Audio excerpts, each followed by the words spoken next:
me ke hufanga e ngai whatapo. Kai kamata rewa e tau whanawhanawho. O ia ku kore atu ki he te pire moa. Whai whikau pure wa he ngarotonga. I lo wailala. Kina utōna e uiata nenai. Kore atu ke mō mea mai ki ai. Prisia te urwhanua. Kuria moana. Se sina manoa la atu. Tevita Zontani Ikanavei Whaifkau ma te alona Manoa. O kātak mai ki mua. Kai kamata e tau whanawhanawho.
Kole bagi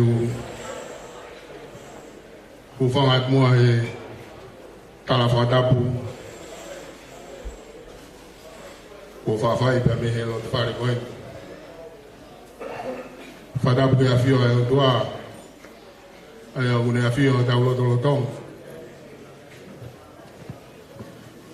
fadapu atu ai loa mo wek fadapu atu ke tong kai ma ha ma da pure fadapu atu ke kau taula iki a whakalonga tonga be mo lotu fadapu atu ke whaikau pure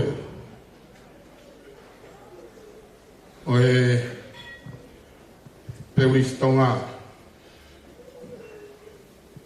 o wata e fadapu ke ngahi family pe mo ki mo tolu ko to pe ko mo mea mai he ho a whakoloa koen e tuku mua ke u whafonga ia te ki whatongia o omi ke uhi ke whakakato atu a MC o e fiaf koen ke toki whakakato atu anai ka hiri ai ki polokalama koe ni e koe mea pe whoki o ku whaihono kea pe mono whehu ia ai uhinga o e whaifatongia o ne mato i e polokalama o e whiawhini a koe o kore whamore atu a tūke whakakato e whatongia ka au toki whakaongo atu ai uhinga o te i e whatongia atu kore ke tā mea e TJ e a whasi ai omi ai tamasi whai aho i he aho koe malo mea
malo pito pa malo atu e o me tam si fa ya ho kore ki he tau kamata programa e o go kore atu ki he five kau pure o ahenga ka taki mua ke me kamata ai lotuki o more o fai aho e tam si fai aho e aho koe malo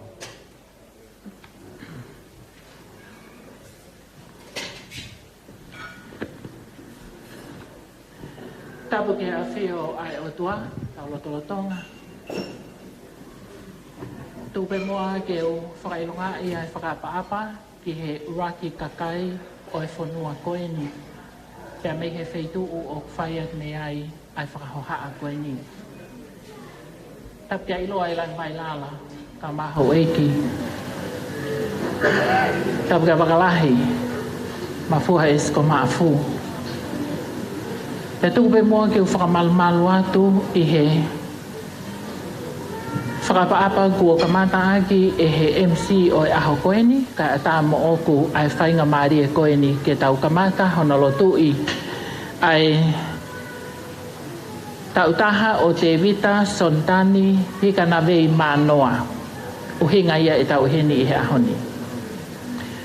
Te whakautua be me heni he kamata, ka te toki foki ki he wheitu ukoe he taimi o e whakatāpui, ka uhipe koe me ai hou e ki pa mai te pire mua pia me he. Mo mea i pe koe tau ngahi polokalama e ahoni u tau kei whanonga pe pa mo e tau whakatokanga ki he whainga tā au kuhoko i ho tau lotolotonga.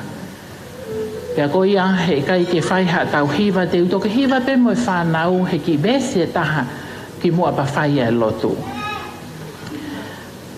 Ko ki polokalama uki ho mou te pile o whakatonga he ta whaketaha, whakapitania he ta whaketaha. For non-Tongan speakers, the program on the table, one side is in Tongan and the other side is in English. And I would like to welcome all of you to our special prayer for Tevita Zontani Ikanavei Manoa's first birthday today.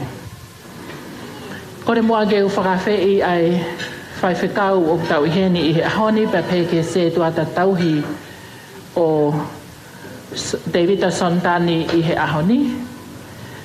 O tau iheni pe a moi whaiwhekau alisiate kou pole ke ne whakahauka mua a e tau folfola he ahoni he lea whakapitania. Pe a kuhene a Pasifiki ke ne whakahauka atu i he tau lea whakatonga.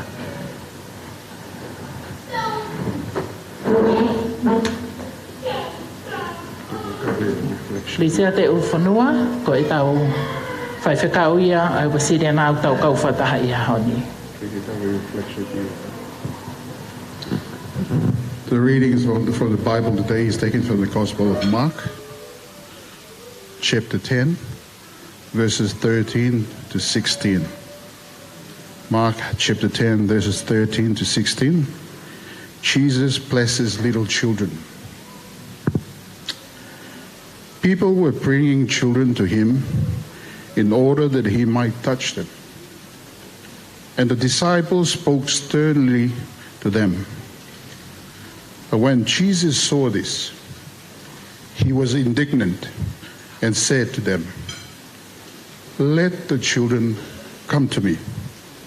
Do not stop them. For it is to such as these that the kingdom of God belongs. Truly I tell you, whoever does not receive the kingdom of God as a little child will never enter it." And he took them up in his arms, laid his hands on them, and blessed them. Amen. He o Tevita Zontani ko Pasifik Talakai. Porhola te tau whanongke ai uhai e he kosperi on hiko he maake. Wahe hongo fulu te ukamatalau ia me he hongo fulu mātolu o tūku ki hono hongo fulu māono. Ai au pe ono whārea. Na iai hani ihi na nau omi e nau whānau ki a sisu. Ke ne hiri whaki hono ni mā ke te nau tolu o tāpua ki. Kai hanga e he kaua ko a sisu o tāfului. Pea tupu tāmaki ai a sisu o ne pe atu. Whakatā pe whanau ki omi ke te au. Oua e tā ofi ki nau tolu. He koe pureanga o e otua o kumae whahinga pehe. Koe mōnieni o kou talatu, kai tari e ataha e pureanga o e otua o hange koe whanauni e kai au pito hū ia ki ai. Pea toki fua e si isua e whanau, pea ne hiriwhaki hono ni mā ke te kinau tolu o ne tāpua ki. Amen. Malo au pito, whamalo ke whawhakau ka mo se tuata. Ko ki whainga maari e nou koe ni te whakailonga i pe ai e ki folfola o e ahoni. A he kai fu mahino ia ki a Tevita Zontani Ikanavei Manoa i he ahoni. Kai whakate whito mo ia i he hongo mātua, ki a moala, pepe ki a vailala. Zontani, Tevita Zontani. I know you look tired. I hope you're not falling asleep now. Just give me 1 more minute. See, we communicate now. Okay? For fia au bito, ko hoko sia hono ta utaha, ko ta bua i folfola e ahoni. Ko nofo he whakakaukau o e vesi na anau o mai ai whanau ki a sisu. People were bringing children to Jesus. Ko ki tau tolu e kau tau whanau, o tau mau e mawhai. Te tala noa he mawhai he ahoni. Ko lea o hangi ko ha lea o tau whaamana wahe ke ngawe aki. Ka koe mawhai ko tala noa ko lea le lei. Koe mātua ue mawhai. Koe mawhai ke nau whakahinohino e whanau. Koe mawhai ke nau wakonaki. Koe mawhai ke nau awe e whanau. O kui ai mai mawhai a sisu ke ne whakahinohino e tau wako he wholofola e ahoni. Ka ihe ahoni. O ko whaampe ke whakailongai a wailala pe pehe ke a moala. Koe mawhai a ki mo wako mo ngawe aonga aki. Pau kai ke uhinga bea koe ahoni. O ku mo awe a Tevita Zontani ki he lotu.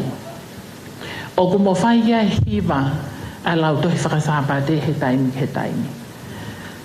Pea ko fia he koe ahoni. E toki mahino a muiangi ki ai uhinga e ahoni. Zontani, I know that you don't understand why all these people are staring at you right now. But today is so special, and I'm thankful that your parents, Moala and Wailala, use wisely the gift, the power in them to bring you here today. Jesus is here with us today. And we pray and hope that God will continue to bless you in a very, very special way as you grow. So you can grow in wisdom, so you can grow in joy and love, and the Spirit be with you. I better stop here. I can see that he starts falling asleep now. I want to say the prayer before you sleep. May I invite all the kids who are here? Kids, can you come and join me here? All the Sunday school children, can you come? Come to the front. We need to sing this song to Tevita Zontani before I say the prayer. Come on. Come on, come on. Come on, children, form a circle. Form a circle. Yeah. See, Zontani will look at you. Okay. Okay, circle. Okay, circle, form a circle. Kau hepisipa, form a circle. Come here. Okay, come. This side. Some people this side. Oh yeah, okay, come. Okay. Move back. Put up your hand if you know Jesus loves me. Can we sing? And can we sing this song? I'm not allowed everyone to sing today, but I will allow you children to sing with me, okay? Zontani, Tevita Zontani will sing you a song, Jesus loves me, before I say the prayer.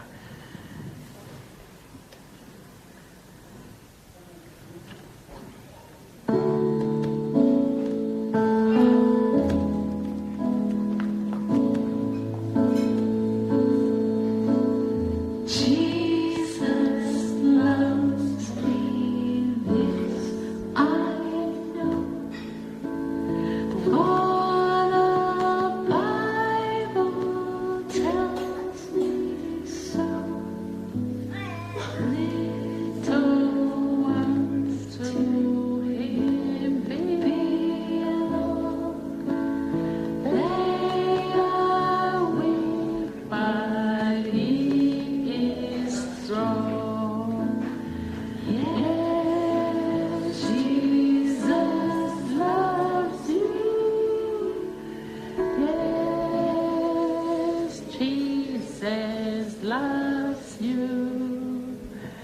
Yes, Jesus loves me. The Bible tells me so. Kids, can we put up our hands like this? This is our prayer. We say a special prayer for Tevita Zontani today. Okay? Jesus is here with us. He's looking at us now, and he is so excited to see what we're doing now. Can you repeat this short prayer after me? Lord Jesus, thank you for looking after Tevita Zontani. Bless him, Lord, with your praise, with your love, with your joy, and with your hope. In Jesus' name, we pray. Amen. Mau whawheta ia tu e ki he aha koe ni koe tāpua ki mawahe o e mau tau whakataha pia momoala tau mawai lala. A kuria, a ele, tau mai toenga o e whamiri. O kumea hene ai hou e ki. O kui hene ai taula e ki. Pia o kui hene a se tuata tauhi o Tevita Zontani. Moki mau tolu hono kotoa e o tua. Hapai antu koe mahina he o fulu maua ho o tāpuaki aki ai mo ui ai ki foha koe ni. Ke tāpuaki o ke tāpuaki mai pia whakamono ia. Hange pe koe lotu ai whanau. O mi ai whiawhia, o mi ai kelesi, o mi ai melino, mea te pua ai amanaki lelei. Pea tupu ake ne whanonga i o ne tupu o ne lalata i he kelesi a egi, i he ahoni pea whai pe o ta ingata. The Lord bless you and keep you. The Lord make his face to shine upon you and be gracious unto you. The Lord lift up his countenance upon you and give you peace. In the name of the Father, and of the Son, and of the Holy Spirit. Amen. Children, can we sing one more time? Jesus loves me without music, sing with our voice. That's the end of our prayer today. And I know Tevita Zontani appreciate, okay? Jesus loves me, this I know, for the Bible tells me so. Little ones to him belong. They are weak, but he is strong. Yes, Jesus loves me. Yes, Jesus loves you. Yes, Jesus loves you. The Bible tells me so. In the name of the Father, and of the Son, and of the Holy Spirit. Amen.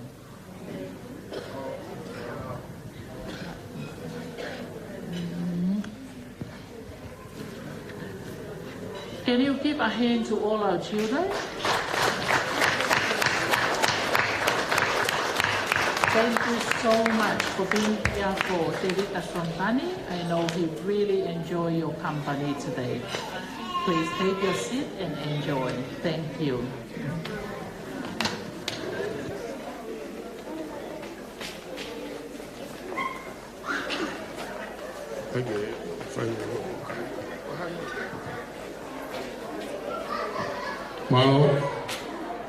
Malo te whakau hui e lawa whakakato e proklama uaki, lotu tāpoki e tamayo e ki. Kore mua ke tau hoko ati ke proklama hono ua. E koe proklama hono ua, koe tāpoki Koe mea toko ni, whakawha, te kahiri te tau hoko atu rewa, ki he keke, o e tangata birthday, o e aho. Koe a kore atu ki he, se tuata lahi koe a o e siasi, pe uristonga, ke kātaki mai o tāpoki e ofa koe. Malo.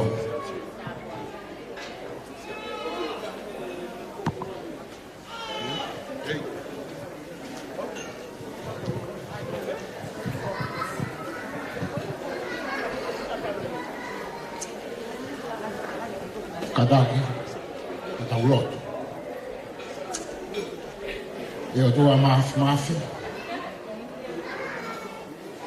mau haka he langi kua tau.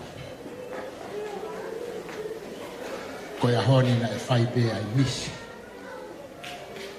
Ka ku kai whakaola e amana ki I he siasi mo e whamini. Koe a mau whaiwhitai ki ho a fio. Ke o bea e langi mo e neia. Mau hapai atu ai ofa mea tokoni ko teu e apini ka ilo ai la mo eki. Te mau to I nasi ai mau whatawange ke malohi ai ho mau sino ko ngai whatongia ko to pe e uhanga me uana. Mau koe ko toa pe eni he wafa hao alo ko sisu kalaisi ka ko mau whamo ui. Amen. Malo apito, malo atu ki se tatalahi se tihi, koe koe whakakato. Io, koe taimi koe ni, o kos whakama mai koe whanau o kuiai pe ai nau mea tokoni. Koe ia ke mohanga pe o mea, ki mo tolu koe ne toki lava mai, ki mo kātaka, whakakato pe whanau o kuiai pe nau whanki mea tokoni. Kore atu ke tijei, e tātaha kau ki whasi. Teu ai keke I polokalama I keke malo.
Uge whakahau watu e whakahau watu nau pulkalama.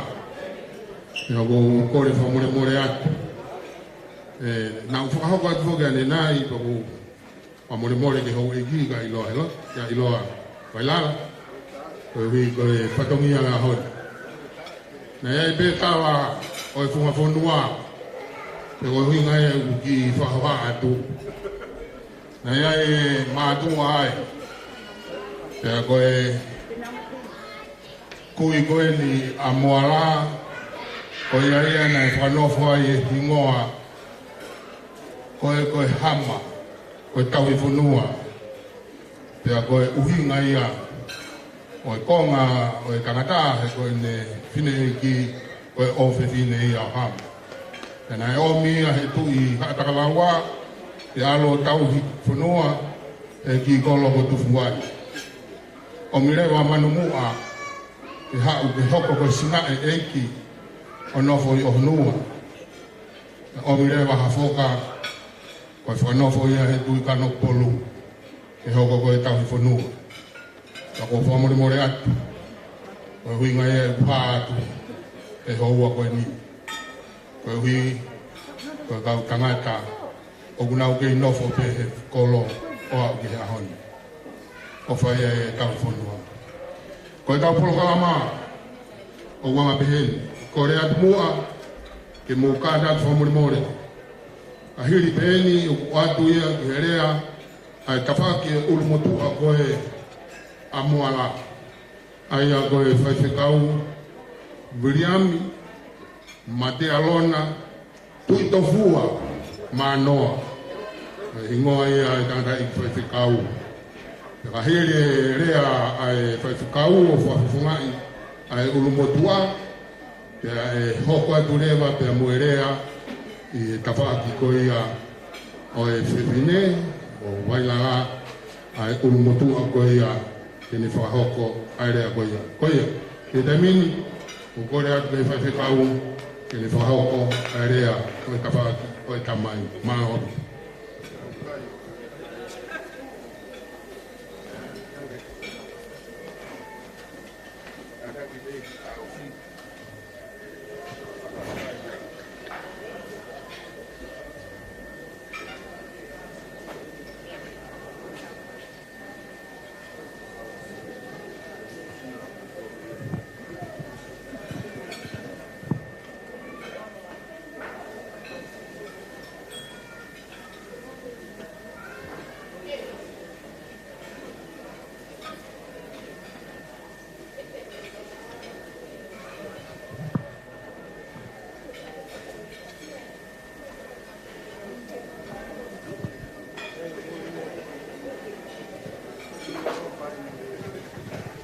Fora ke o whanga. Whatapu ko a whake e masi o ia ho. Watu ke o whamalu atuai. Ke whakafofonga e family tamai roi. Ulu motoa o Moana.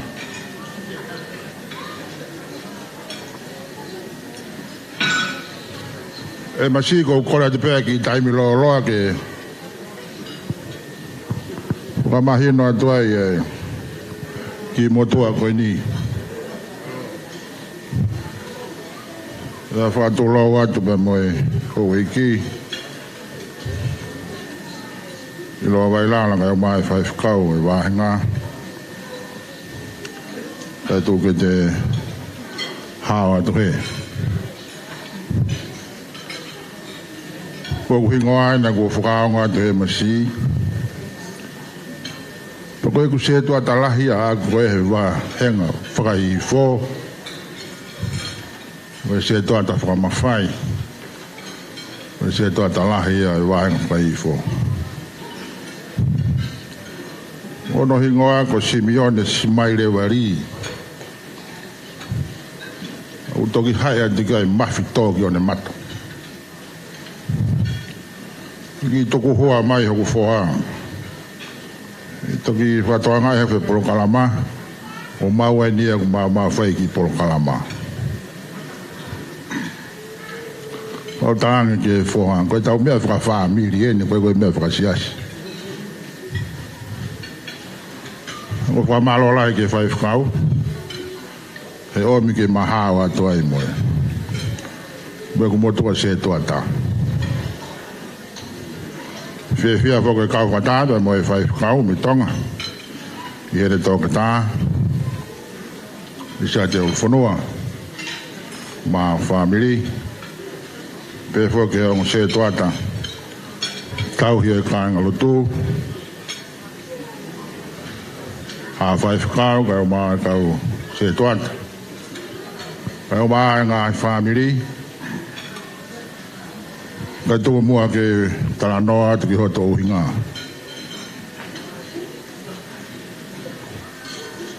O ko i heni koe whakafofonga ai olomotoa ai family koe. Kei moi bea e tangata i kia, au tau hingoa ki ai e whoha koe ni. Ono hingoa ana ko Tevita Zontani Manoa. Watula watu mo iloa koe fofua ki toi wano ia. Ko Mataere tua piko kono hingoa ia. O kutau hingoa ki ai foha koe ni. Ai tamai koe ni. O Tevita Zontani Manoa, koe fofua ki toi wano ia. Uhoko mai ai kia moala. Uku te whika kita ki mui. He family. Ko mau hingoa. Ko whakakara ki mau tolo he howe kie e ki toi wano. Ko kaifono i pangai. Ko hingoa ia te whotua ki hao ngā. Kona e whakanofo hingoa ni he motua koe ni uwhaoha. Ko kaifono i pangai. A pao pēo ke te whie ilo ke he loloto anga hingoa. Paka tuku aini paka toki kolosu mai. O kui heni pē. Pea moe whahu ia he ahon. Ulawa mai a Sesina me i Nusila. Ke puke pe whatunga mutu ai a tau whanonga. Wha maalo ka Sesina e ne lava mai. e whakafofonga pe tōnga whare, e mahino a hala whanonga. Ko eke ki he whoha koe ni, ke moa, koe hae hingoa, pene whakahongo mai, ko Tevita Zontani Ikanavei Manoa. Pene whakahongo mai pe moa la, e uhinga na e hanga e whaifkau, o whakahingoa ake, hingoa loto e tamasiini, e whakau ko whakamalo atu, he mau koloa ke roto whare whamiri. Si ai pe hingoa e tamai koe nisi Tevita i mua.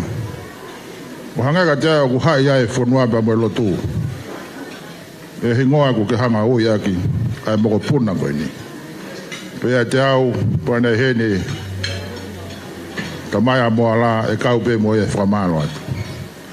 Ke oi me hingoa koe ni, ke nono o aki, ai whanua pa mo lotu. Pe koe e fia, ke whakamalo atu ai, ke te koe. Whamalo hoke ngai, whakatōtō ko whai he whoha koe ni. Koe whoha koe ni na mau whiwhia o pito. He taimina de pōre ai ke hao mui mai he hala whanonga na e kakotofa he o mātua. Rana mau loto taha kotoa e whangatamai, māna ngā tofa a whine. Koe ula ki fua tāpū e ni tama koe ni. Tamasi ko moa la. Koe fua hingoa moa la e ke mau kui. Koe tamai ia a Steven Manoa ko moa la. Koe ku tau hingoa ki ia moa la koe ni. Uloloa a hono nau o moa la.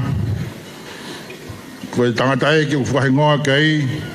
Nai mari papalang. Nai mari a moa la ia pa mui whiwhine sia mane.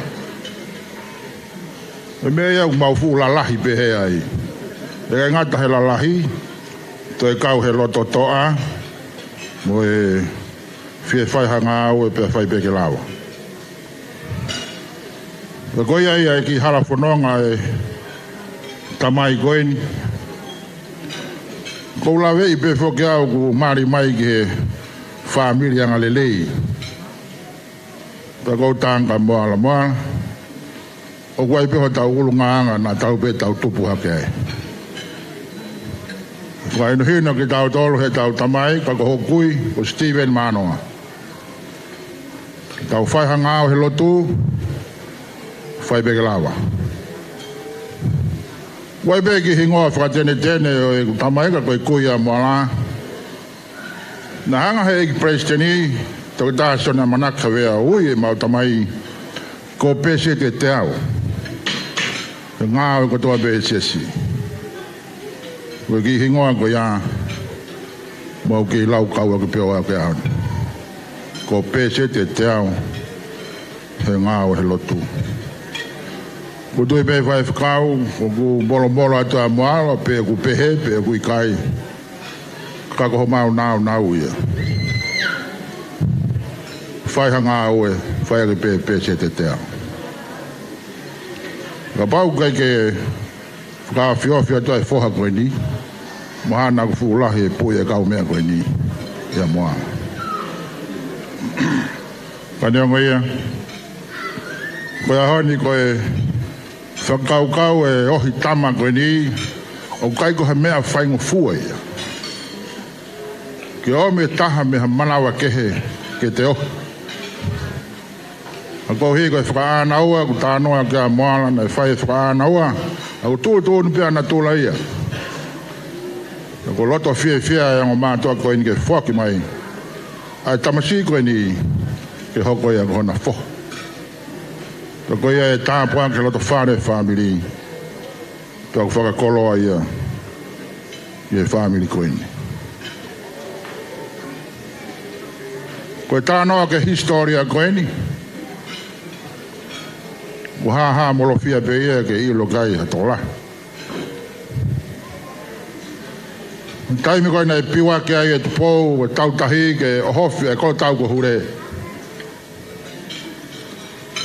Tana o whakatō tamai ke kolo tau ko hure. Kono tā noa. Koe ke hiki a historia. Koe e ngai tā noa. O ku whaloloma. Ano hala whanonga. Ke whakaauha e kolo tau. Pena e toi ai ango ki mātua toko ua. Ke hanga e he whine mātua nai toi o whakapuna ki naua ke a kolo tau. Pena hao mui ai.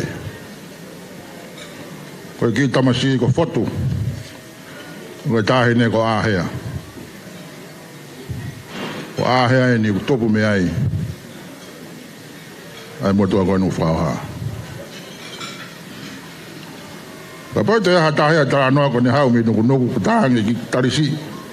He ko au na e toi pe ai. He te aha taha toi. Ka te aha toki o mai tō mui mahaka kau kami e ke kolo tau koni. Ka nai hao pe toko ua. Ok, mou i ai. Toko whaholo mai ai. Ai lato whare family. Mau pore pe. He nai whakahawhi mai lato whare ko mau tupu ai. Ke whakaola e lotu. Nai o hinga ai. Asi mui e mau tamai. Ke whakawhihara ki.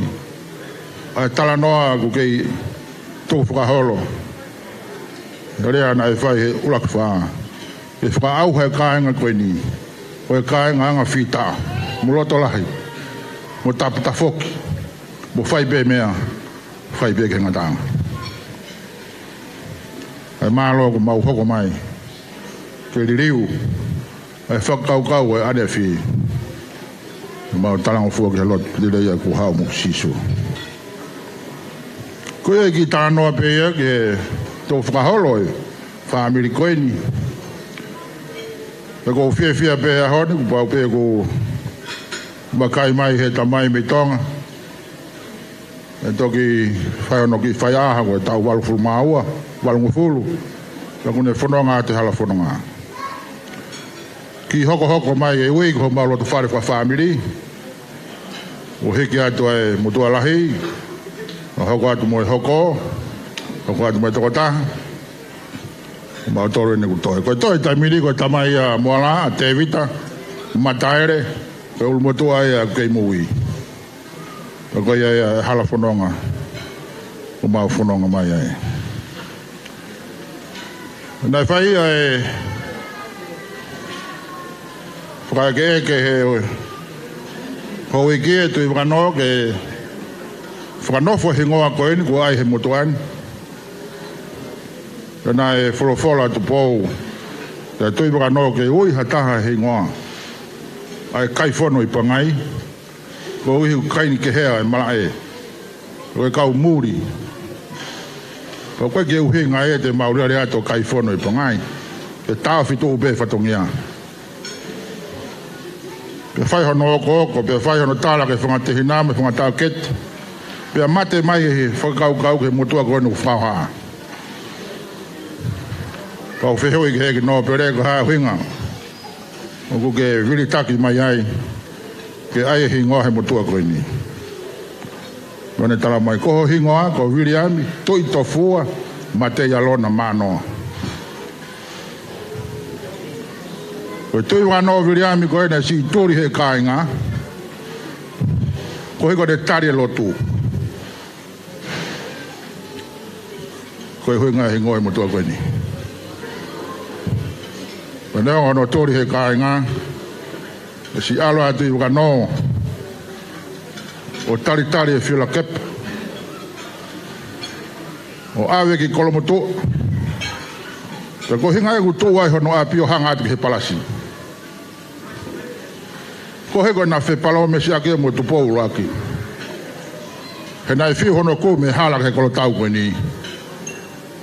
Ko nai hui ngai tarange tupou. Pau te ke hanga o mai a whakapuri te oa te kere ni mou. Ko hingoa e api kutu ko ia ko kolo ki muri. Pea me ia yo au ke ahoni. Ko he ngoi ki motua koe ni.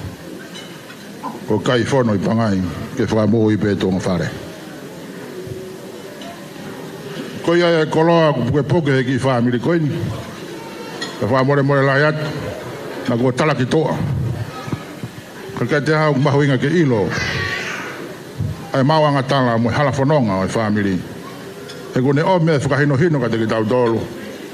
Ne o mea ha mama ka te ki tau tolu. Te tau whilonga ki. He hala whanonga. Ko whamalo lahi au. He ho mātua na whaki mai e ki tamasi koe ni. Ke whahingoa ko Tevita Zontani Ikanavei Manoa. Ke hoko e koe whakalahi o e whamiri. Whamalo atu ko hii. E toki whai rea ia e whewhinei ke whamaa popo. A wharehanga pa mua ne koloa. Kau whakaosho ke moa e loa ai ki tānoa koe ni. Ki ho mau hinga. O sia whape ke kahoa. Pea o ake manatū. Koe whungani e sisi atu I waka koe matahangare. Pakahano tānoa. Koe ke hano nana muona. Hanku whangai whangatapu. Pakaore wai whine mātua. Ki toa whahe koe maumanga mō ibe ia. Paka whairewa e whangota. Paka whairewa o mai la a ho. Paka o puri whoke e ulu whunua ia. Paka koe whakasio te ke whakasio pe. He mata hangare. He ku whetapakia hange hasio ata. Ho sio mai ke mata hangare. Paka ilo rewa. Ko nugu ia. Pea kutori ia he tōnga whine mātua, mata hangare. O toki aia o uwhi. Hake pe ku mō maheni ki ai. Pea koe whainga lolo, ku tākai ake o kui ko lolo pōtea. Ke tākai ake mata hangare, pea uwhi e pe toki toa no uwhi e pongi hengi hengi taha. Pea ku toki tānoa e hono manongi. Hei kai whaianga pea manongi. Ai mata hangare. Ka pau he kai aike lolo, ko lolo pōtea. Pea ka hala e lolo, e ke he anga no nanamu.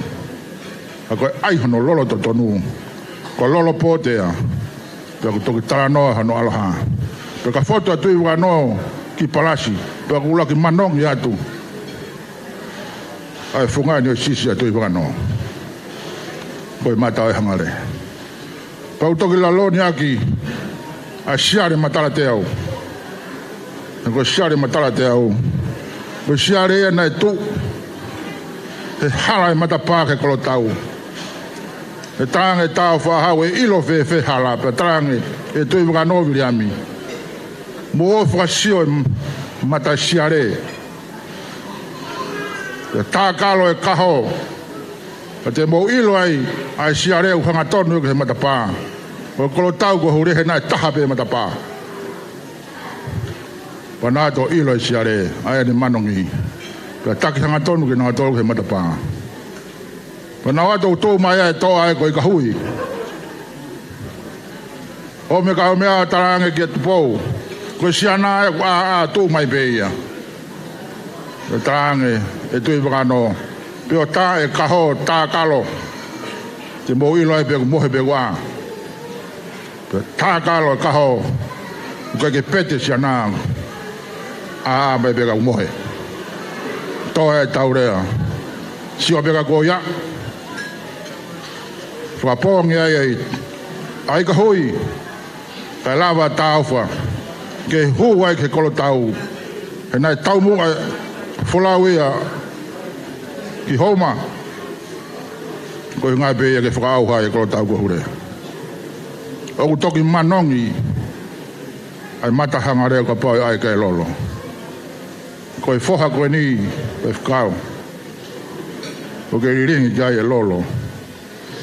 E lau maare maane oni. Whakatāpo ia kia Tevita Zontani Ikanavei Manoa. O maudoi e ngā ngatu haho. He loto whare si loto mo e whanua. Ko ia e ki uhinga e motua koe ni pa mono taranoa. Pa more lai atu. Te koto hinga ia. Te whakaunga tāmak, se asue siri anā. Pai whikau ke tau te tauhe ki wāhenga whakai fō. Ko iei fie te au, heni pē kupe e whāmiri. Mau i heni. Ke whakamaheno, ai mau fie, ma mo tai fie. A Tevita Zontani Ikanavei Manoa. Pela ta whare e whāmiri. Ko e pē ke fie, pa māloat, kau wholau koe ni menu sila, ka hiri eni pa mōtok sio me ka te au. Ka neo ngoi ia, fie me whamalo ato. Rewa e whaoa, kau tau he, ka te aha fie eke, tok tānoa mānai malo.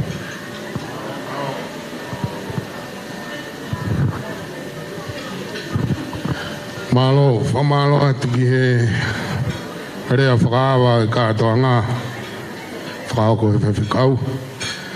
Kore atu mua ke DJ ki ai maha ki whasi e kou sio ki lota whare o kamata ke hange ku ki ture hifo kai ngā ai haki whasi ka te teo mai a rea whikaua i he tawhaki ko ia o e whae a Tevita.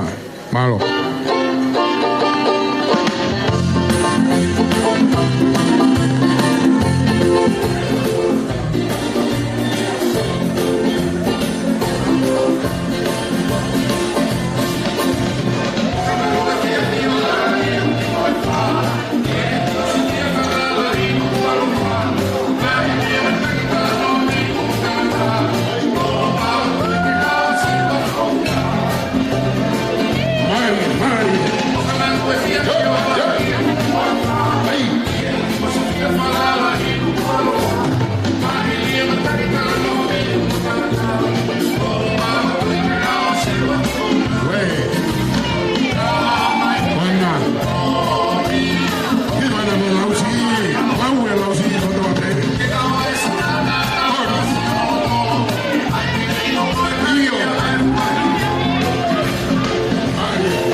Io, famiglia ne fai, na o tawhaki e ni o kurea. Kada ki ko hai o ku ne whafofonga rea ko ia.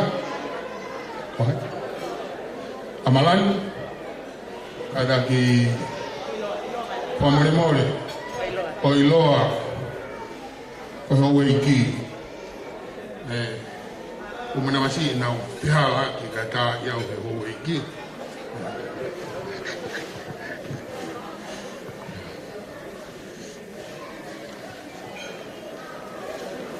Iau kore ai ni whakaponga ta whaki e whae, whai ai ho e ki e ilo vai lana.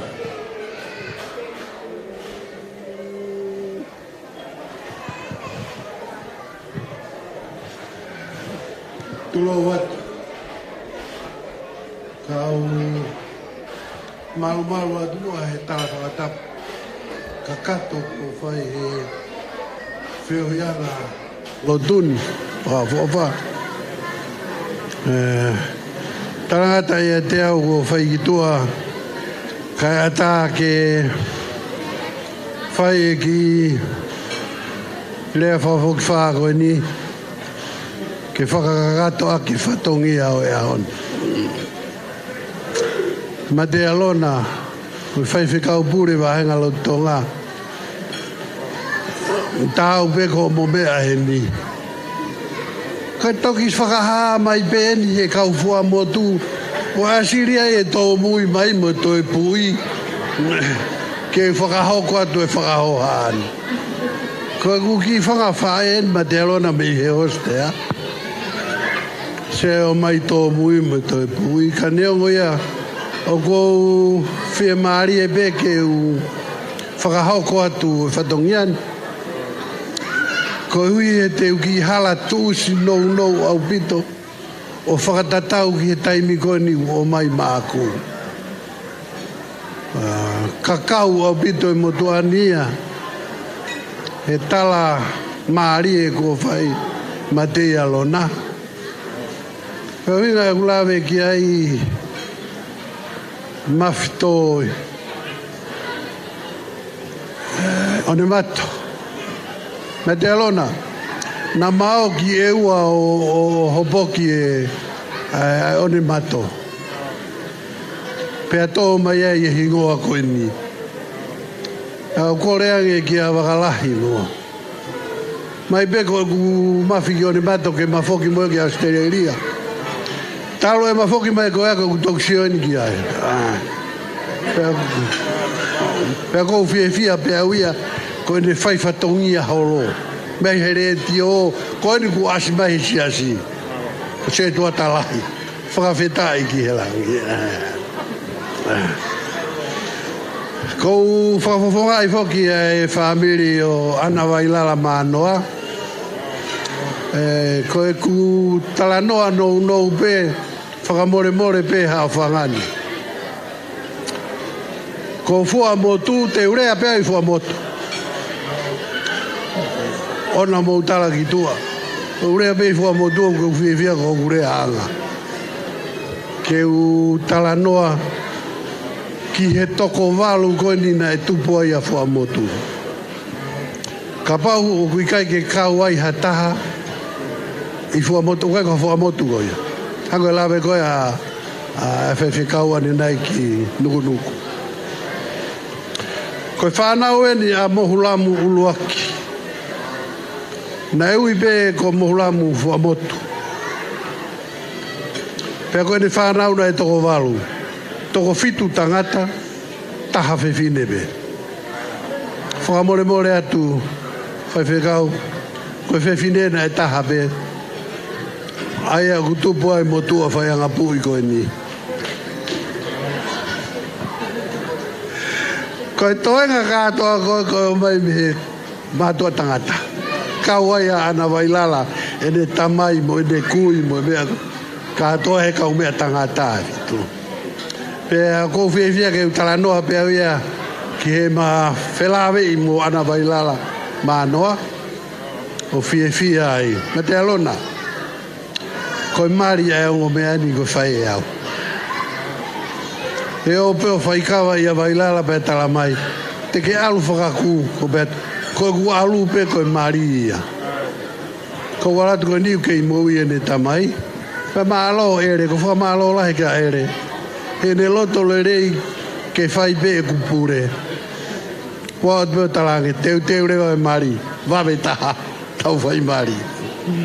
Ko whiawhia he he ngahi ngau e kotoa pēku o lawa e ana wailala manoa whaifatongia ki a moala ngalo au pito pēnā ku pau pē he ahona na mari ai e mate alona koe hoske lomo hostea ufanga he whakatapu hawhangani koe hoske lo foki me i eua hoske lo whewhine pa koe hostea me i fua motu pa koe tū koe ni hoske lomo hostea o whakawhiewhia whakawhiewhia au bito he mau hona ki foha koe ni ko Tevita o whai ki ai e whakatouta i he kahau koe kolosi no koe ni o kou whai o whakamore be mahalo e pau ange beia pa mahino ange beia koe ia e makui mo wailala pia mo e kaumea koe ni o mau kui taha begi a moulamu e fuamotu moulamu fuamotu pene o koe ka inga aia pehe pe kula e foke mea e masia ku tungia no fo Amerika pako pau beke nau pehe ka ko fia pe ia ko kulere ki hamea o koe hakau fuamotu nau talamai ka taki pe ko fai taurea ka koe ko fia ke whafofonga i ana wailala manoa i e whakawhiawhia i e ahoni ke mahino pe o kuiai ai taha hen maulere mai foki ma mau talatala noa mai me whanga uiki e ia e mau ki taolunga anai pana e toi o mai a no foi tua whiwhiri ai pe ai a moala pe ai a manoa e whakatouta tau pe ia wailala e whakatouta tau pe ka te au a moala he tawhaki e ua pe mo wailala foki i fua motu pe o talangi ai tau tolu ia Tevita ko uikene tau pe hoi pulu ia Tevita mate ai pe hoske lomo hostea ai una malololo pe ai ko eu fai ai pe ai whakahoha ko ni whakamore pe ai family pe matanga ka pau ke mau ha mo mea he whakahoha ko fai eu senia pa to ka lao tangutu he o mau hoku atamai ke umea ko e tala mai ko Sela Smith mo mea i pe mo tol ko e whae a George Smith akapulu ko voru mei fua motu ko ia ni ku iheni pa o fia Sela malo au bito e mau koloa e whae e taurea mo e whafofonga e tau tolu ko ia ko whafofonga mate alona mafito yo ni mata o fo ma o be ka to nga fia be a momonu ia foki e tau feo hima mo tau fononga revere vai fra hoa ka tau wat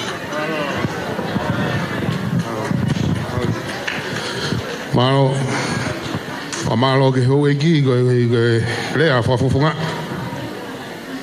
ka fa ki fae ko le atu ai ma ki fasi DJ ka ki ngau e vine matua ko kamara ke nau tuto eki ka ku iheni foke tama kilo a ko me ko faita lai para ko ni ko palo mo ko sola ia ko ta mo me o fai ia fini o ko pe tu e ki he o pe ka wa tu e ki ko ta ka pe si wa mama ni ka do o na u ilo ka ko ska mo fa ta ha pe ko ta u he ni ai ko ia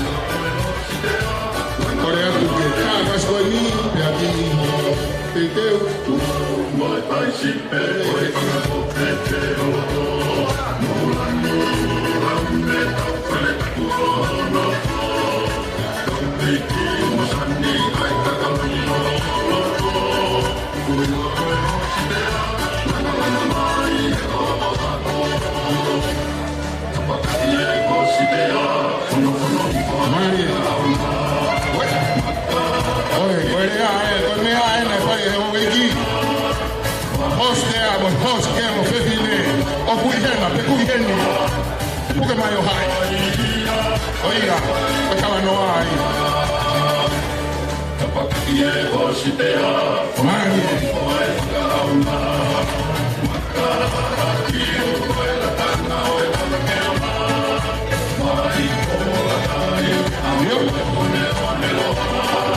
kore toi bengi e rea whawhawhanga koe si a si. Kada koe ospe fo i pasi koe ni. Pea whakakato e rea koe a whawhawhanga i mai e si a si. Ka hiri ia. E toki ngau e kau whae e whai o nau mai tatongi ia. Ai keke, koe tamsi pefte i o la ho. Koe ia.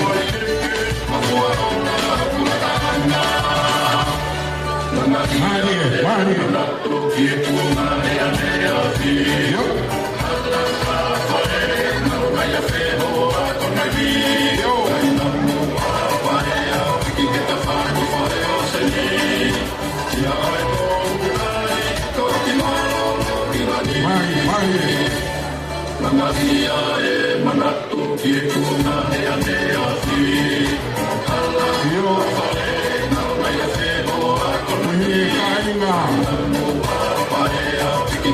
Kainga vea me he tāwhaone. Kuhene kainga me he hostea.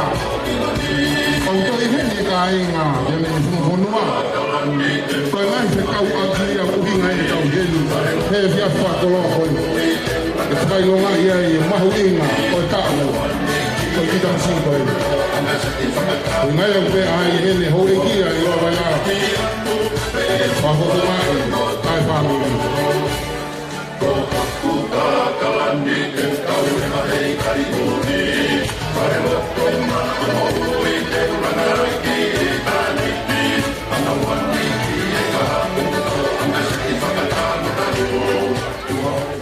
Malo, ko kore atu he ni ki he tota hagoia u ne whawhawhunga e rea e si a si.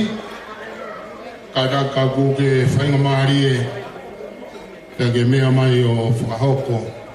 A rea hagoia whawhawhunga o si a si, to malo. Te kahiri ia e te tuang e ke tau whae ke whai ho nau whatongia he whiawhi. Malo.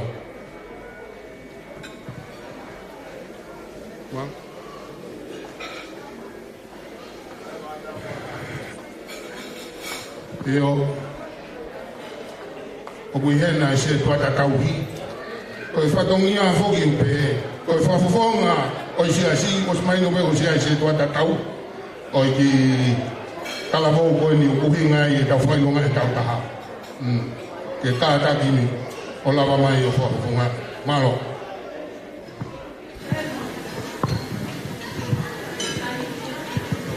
Kau kau fatapat, ye otua mafi o wafi o tau tonga, beu kore ke uhufanga, ye talafatap ko toa pe ku kamata ke, hai katoanga fungani mahuinga o ya koin, ada mo ku pe mari e koini ke pai harea, pea ko he fiala ya upito ke u tala noa ki he anga o e mau fiohi pe mo o matua a Tevita ko kau foke ai tangata iki he tu ki mua i o mau ki potungo we pea koe umea kotoa pe o e potungo e o ku mau iai ai siasi o hepsipa o ku whakawhalala kotoa pe ia ki tangata eiki a Tevita pea koe whakakoloa ia o e ahoni ko tatau pe foki pea moe whire eiki mai lala ai tu karikari he fua e whatongia o e sias whakakolo ka ko hepsipa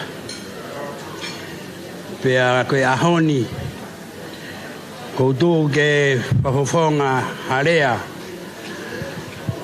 mei he whaiwhekau malolo kau mai se tuata malolo neongo kai ke naulawa mai aho koen ai honga ia e mo ui i he Hokosia e Tevita ahono makamaire ka kohono tau taha Pea o tau whawhetai ko toa pe, he wikai koha tau palani po koha tau tuutuoni, ka koe ngahi whotuutu ko toa pe ia, ai o tua mafi.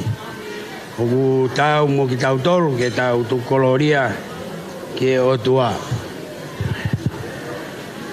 Pe koe angai ai tuhu ho mau ki potu ngowe, koe mau mea ko toa pe, oku whataki e he ongo mātua koeni. Pe ika ingata pe i he sias whakakolo, ka ku natu ke poupoua mo tokonia ai sias lahi. Pe koe wahenga lo tonga. Pe koe kolo ai aku mau he sias o he pisipa, koe mau ha kau tangata mo kau whewhine, ke whai kai e whalala, he ngāue o ku whai tatau pe i he ngāue whakalau maari e pea moe ngāue ai siasi. Ku whai e ku whamalo mo ku whawetai ke o tua i he tokoni o ku whai mai ki tau tolu. Pe whoki e whafofonga pe a siasi e tala monu ki he PFT o Tevita he ahoni. Tawangi pe ke o tua mafi. Ngene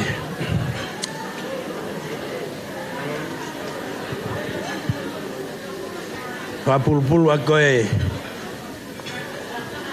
ai lau maari e maa oni peane tataki koe he ahoni ka e uma e kaha ua mo ui pea whakatau ki monu ai mea kotoa be o ku whakaamu ki ai ai o ngā mātua ka e tau te whito ke ki vare o ku tau kātoa ngai e aho koini. Malo koe mea peo ku whai kia e rea, lewereba malanga toa whātu. Malo.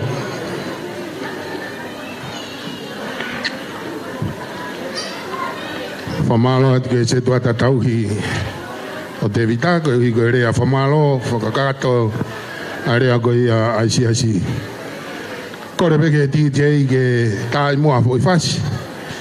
Kai teu mai e whine mātua a kau ngai whae ke whakakato mua ho nau ki whatongia he ku whakaofo o whae si mālolo mai e toka mai e tamasi PFT o ia ku kore atu ke ai maha ki whasi kai teu mai e whakafae ke whakakato a ho nau whatongia malo Marie.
e tau mai si whawhae, anga mea mōme ai, kai mure hoki e tau i e whareni. Ka tau i ke whakaroa, lama kakata ngai whatongia. Aua! Io! Mare!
Tevita Zontani Ikanavei Manoa.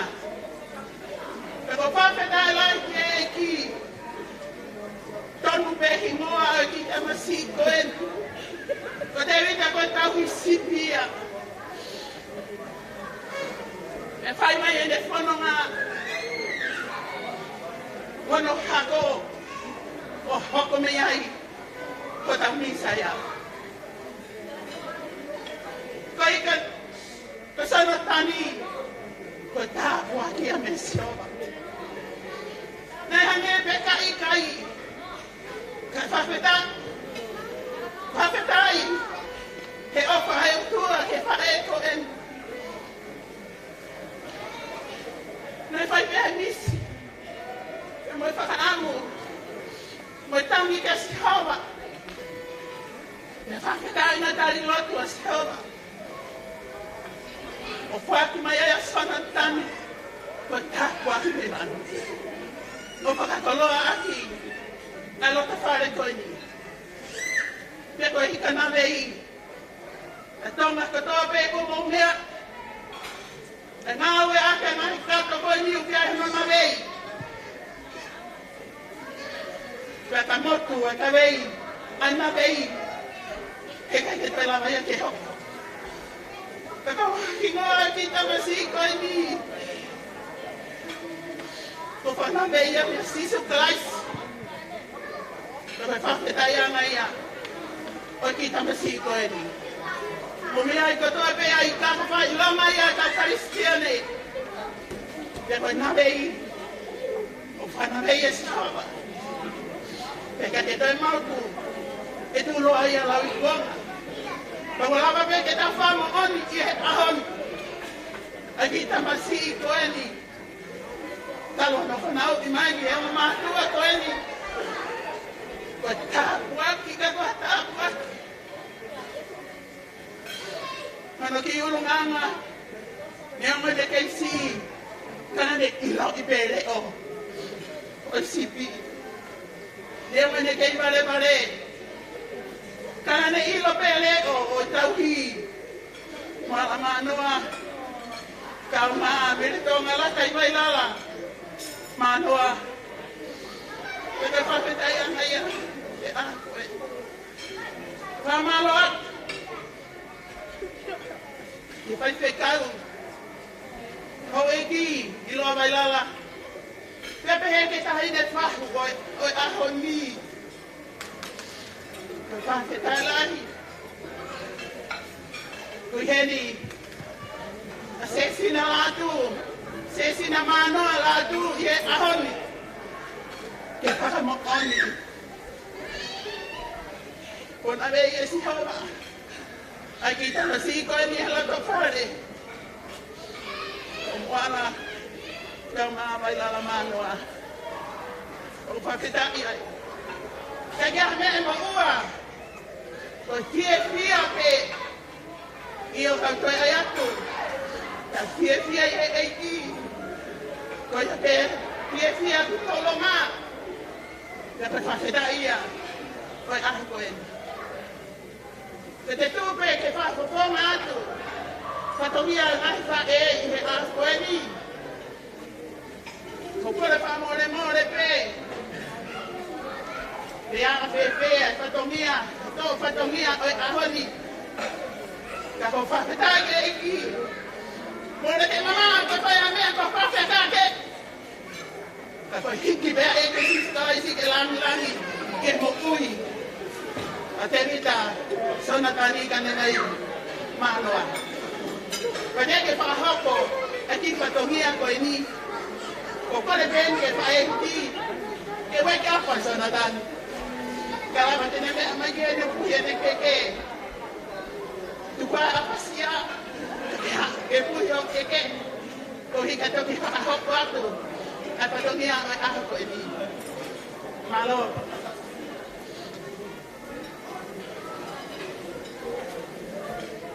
Orante.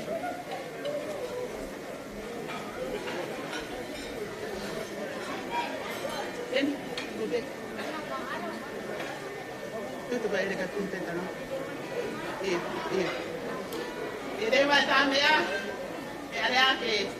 Bahal kemai koen ko Tevita Zontani. Pemebe pia tahai. Ko tonto wa ko pe hi ba pe tei ko hi ba ako koen. Dan mo me amantiai. That puhe keke, Zontani. Siten, can you move in the book? Okay, okay. Tumala. Move, man, move. Send him move, please. Sit again. Yeah. Hua, tumala, hua. Happy birthday to you. Happy birthday to you. Happy birthday, dear Selena. Happy birthday to you. Happy long life to you. Happy long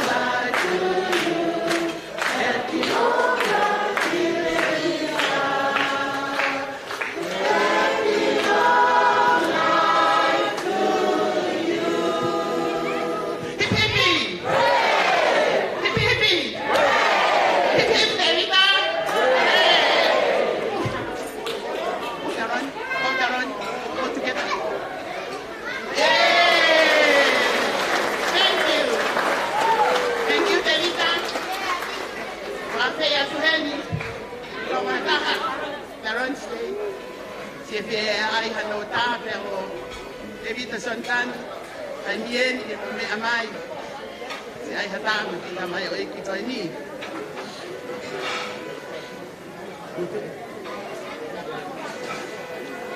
stemi kampisai Kalau kita ambil tak nafas, kita tahu kata pemulmun. Okey, kuih.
Malo, mamalo atu, lama saita kai whakakato atu ai pe, ai ki whatongia koe ne whangafae.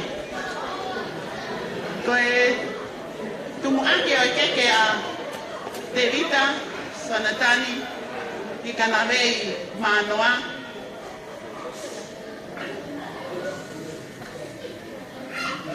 Patoto mai, Rosaline.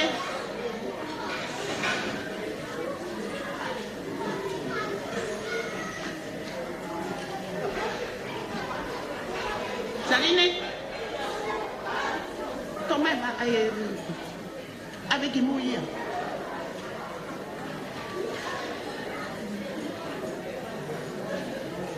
Sorry. Okay.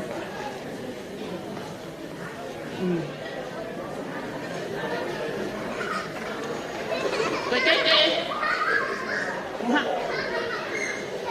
Tuma que a Tevita Zontani Ikanavei Surieti Oku Hikiakia Fatua Malele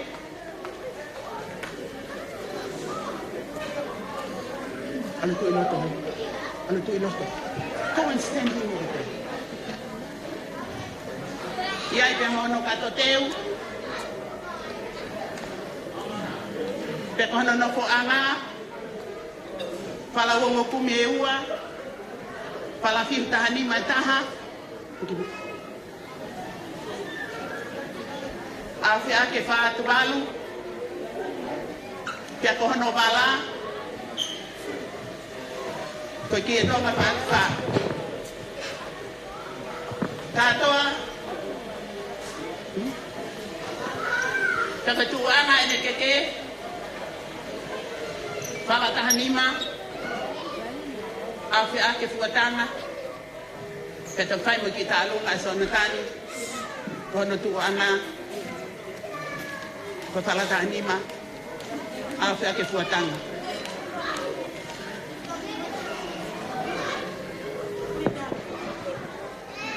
Tam.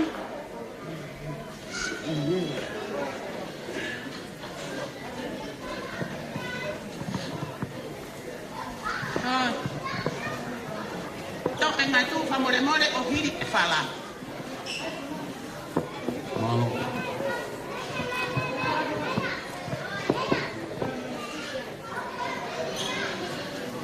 Malo. Katoa e koloa ko eni. O kuhiki pe ia.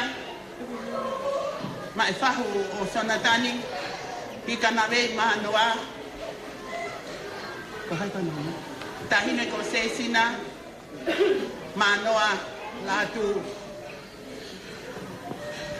Famore ata.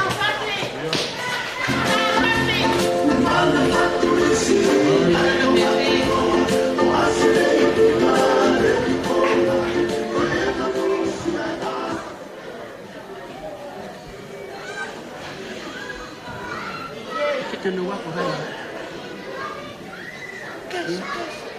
Cái con đi luôn. Đây rồi. Cái honoa. Cái ai phải cao. Ai phải cao pure ia. Cái bà henga lo tonga. Pala mot pala. O kuhike akia.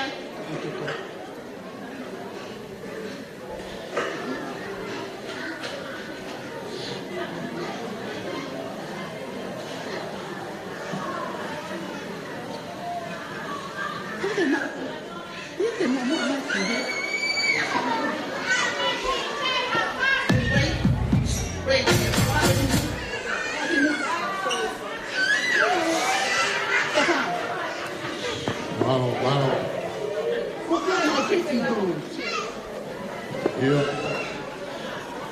Ia kata ke to atu kata kalau aku nai loto. Leka. Apa mai me ai dia ke.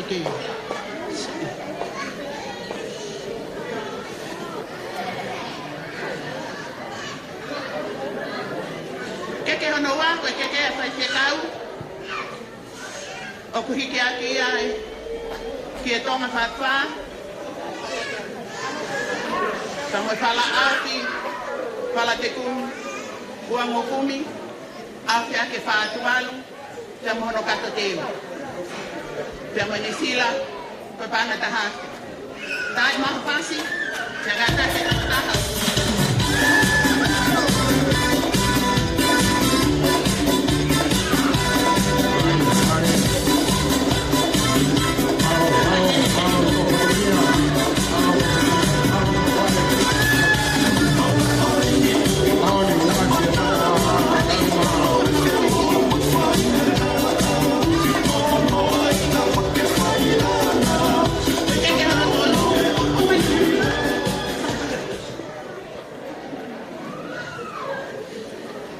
Keke ono tolu, keke ia e hou eiki, iloa bailala, o kuhike akia, aki e tonga, pei ai pamono fala aufi, ko fala tahanima, aufi aki, ai toka hongo fulu, pei ai mono kato teu, ko loa ia, ai hou eiki, iloa bailala.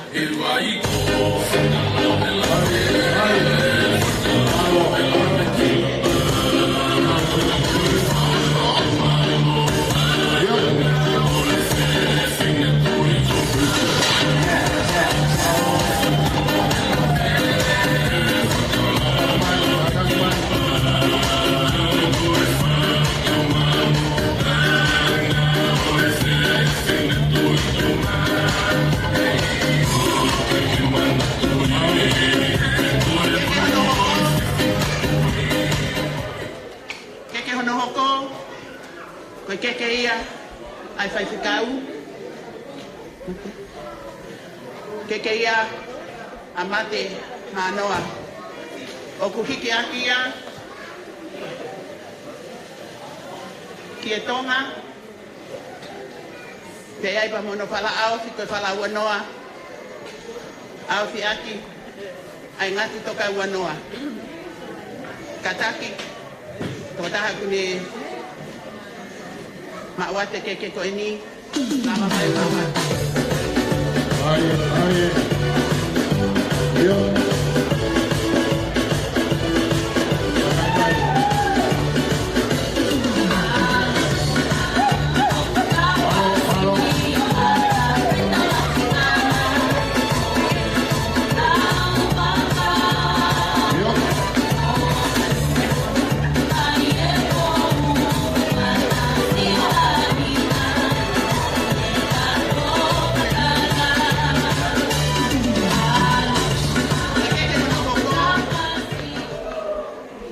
Keke ia, tahine ko kuria litia, moala, hiki ake fatua malele, te iai muno fala aufi, koe fala fiu tanima, aufi ake toka ua noa. Malo kuria, ke kia mema, te iai muno kato teu.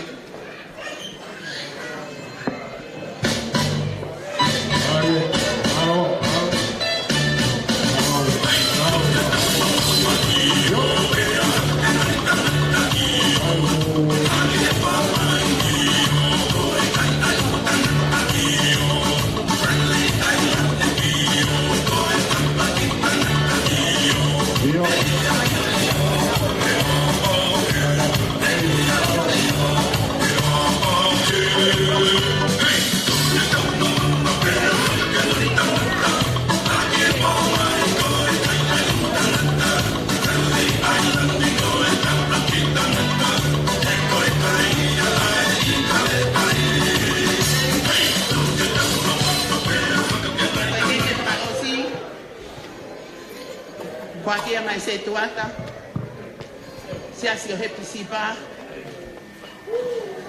Pasifiki, ano ba ito? Pasifiki talakai, kikiakia kietonga, pepa monofala, pala aufi, pala angkuma anima, aufi ake fuatanga, pamalo atu se tuata, ke kame ua. Bravo. Yo.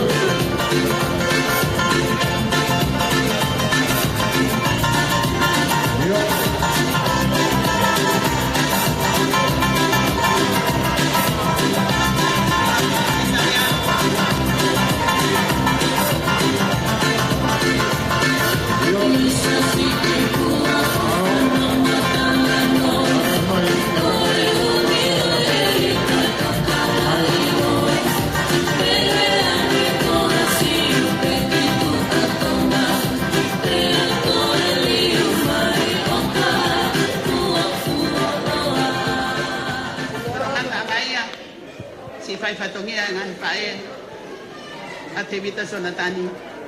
Pa koe keke whaka osi lewa, koe keke ia tau tō katoa, te tau ina si he keke ko ia, tua ofa e ki atu. Malau.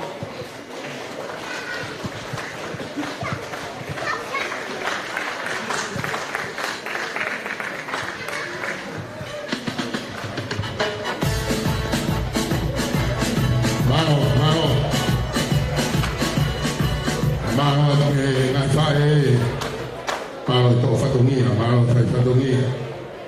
Whakakato fatonia. E tamisi birthday. Kore ke DJ ke ai maha ki whaa kai whahoko ate tau programa hoko. O iai e tau whangi tau olunga. E toki whakakato aka kore ke DJ. Tai mahu fasi. Apa mau kau pemain? Mau.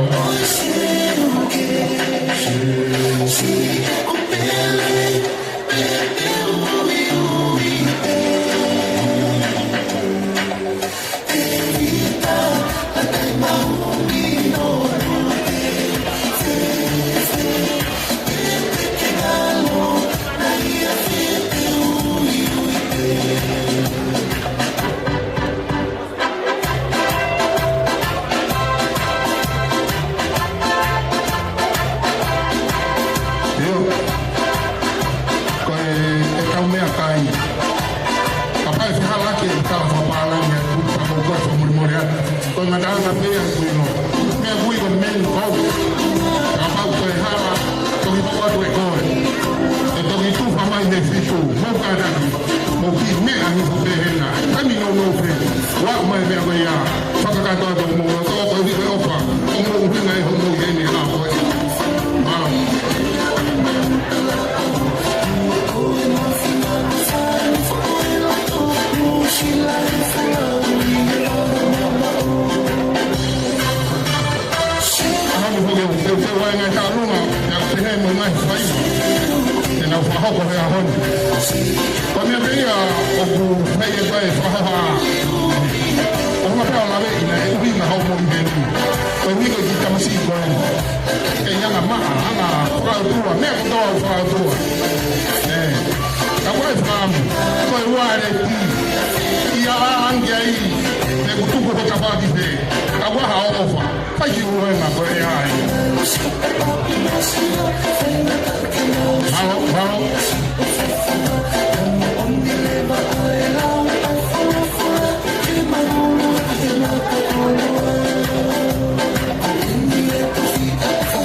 Lava mai koe hui ke whakakato e ne ofa ke ki whoha koe ni o moala pe a mo wailala.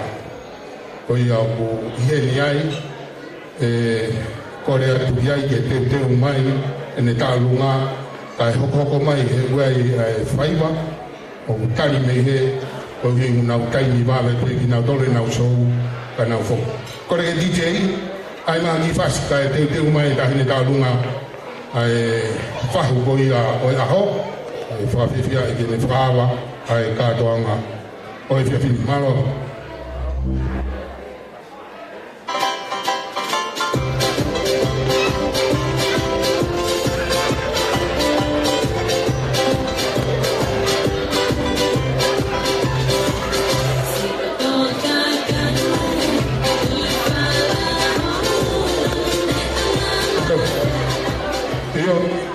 Uto e ki whaango mai. Ko tā lunga koe ni whaawa e whahu.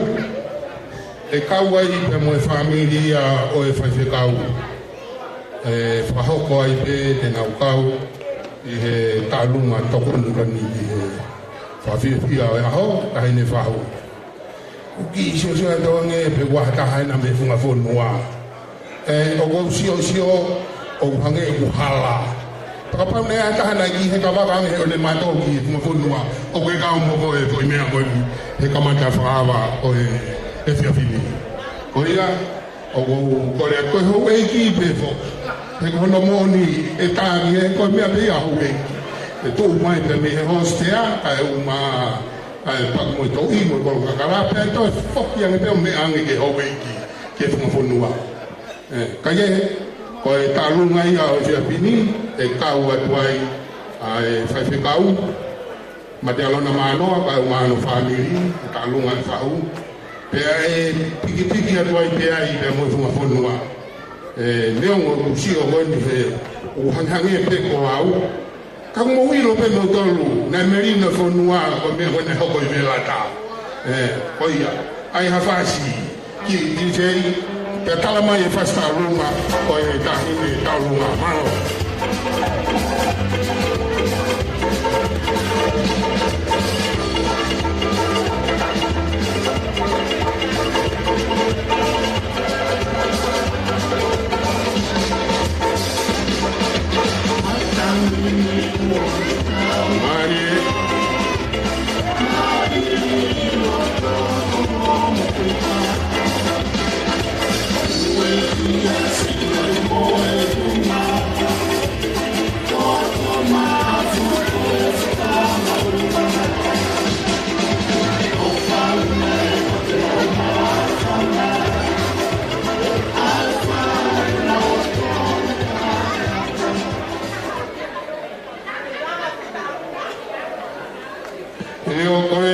Koini tahine talunga ai tahine fahu e aho koini go faho ko ange kana na fo ta no de mudu ai tanga ta ki fa fikau ta ko fana mai ko te fasi e ilo no sila ko tulu aga fasi ko risko tu po tene pe he hange ga te au fo no e me ka ko risko tu po ko se ta o ilo ko talunga ko ni ko ava he fahu ko ia ko trublu ko fasia e fava a dona ko ya honi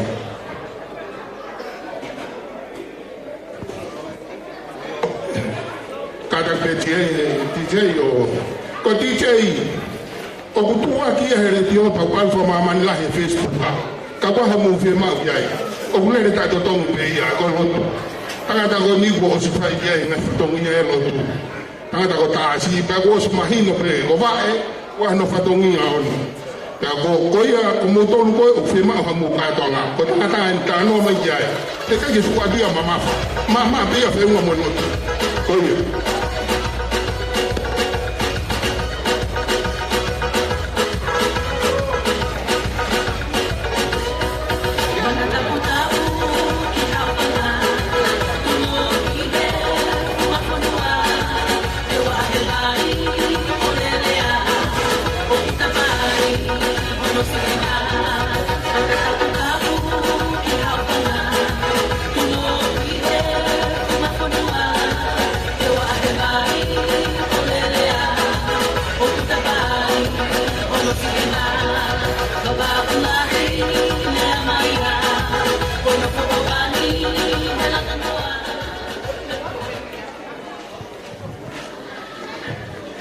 Whakatolo watu, te ko kole ke u whanga I ngahi tala whakatapu ko sono hao whaki, kai ata mo oku ai ki whainga maari e ko eni ki whai ki whatoni atu a ko eni.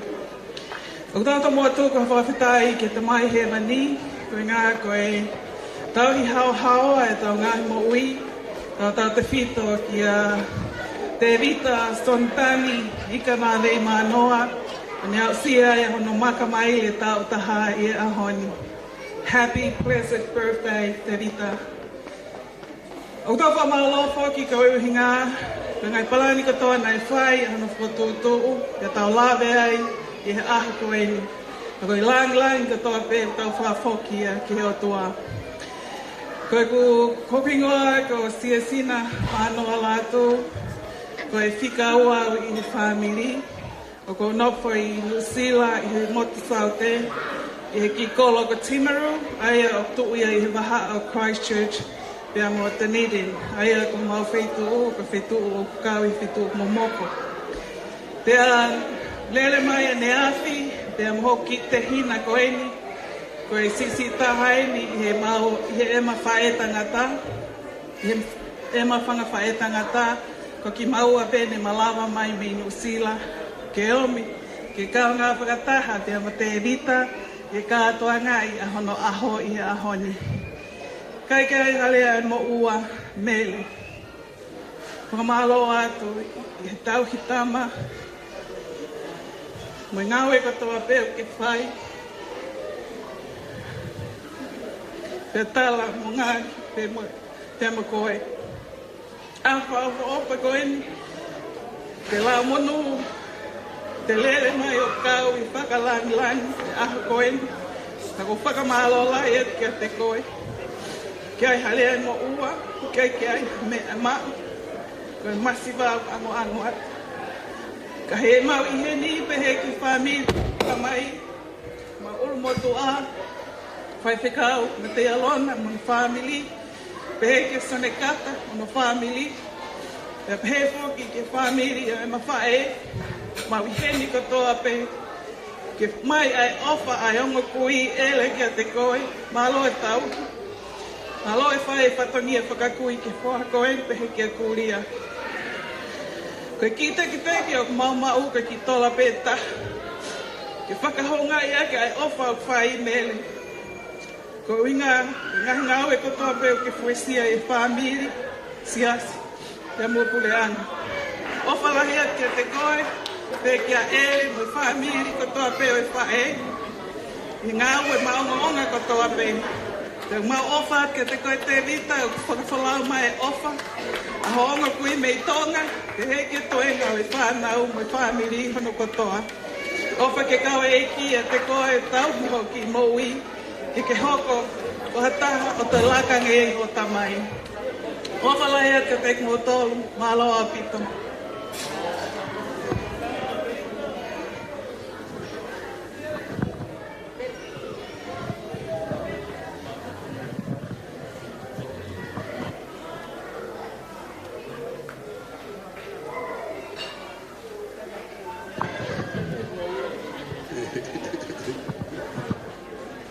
Yeah. Fasti. Kau fasta weni ama man kadoa. A fasta ni. Tarong angoni e o fefine a fai tanata. Ai tahine fahu. Una laba mai mi usila e fakakato. Loa family. Ami e fefia e mo malari o ahon. Oia. Maloat e fahu. Ai uma e tahine karonga. Manatu, Manoa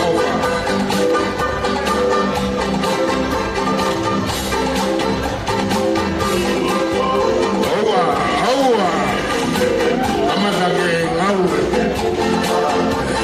Wai, tari niki whaise kau, ko tangata tua whare maani. A koe ke wilo, tene haka e a honi pe kai. Mano.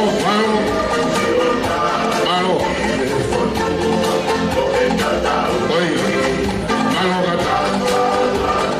Yo.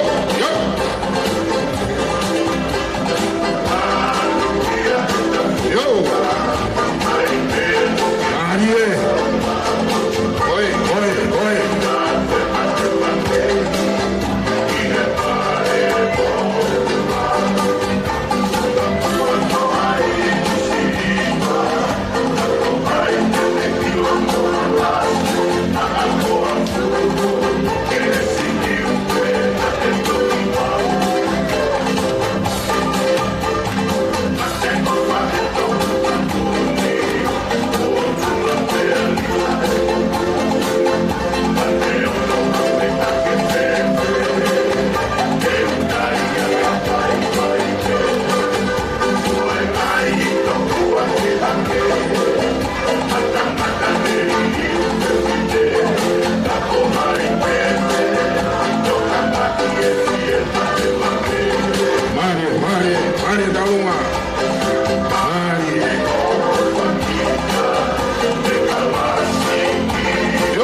atu e tahine rā lunga e ki e whahu malo e lava mai pe me Aotearoa whafofonga ai family ko he whaiwa koni hoko e taimini e hau rewa e ki e show koni nai omia e moa whapuna mai ni Hawaii toki kau mai pe e a Hawaii pa honi unau pākingi tuka ke whakakato ke ne maafana koe uhi kohono whoka koe show e whakahoko ia i e taimini whakahiri ia pe toki hoko atu ai tau whiohi koe maafana hio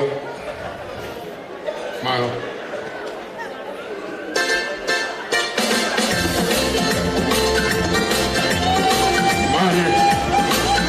mamata mai pe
so me kuki ai lan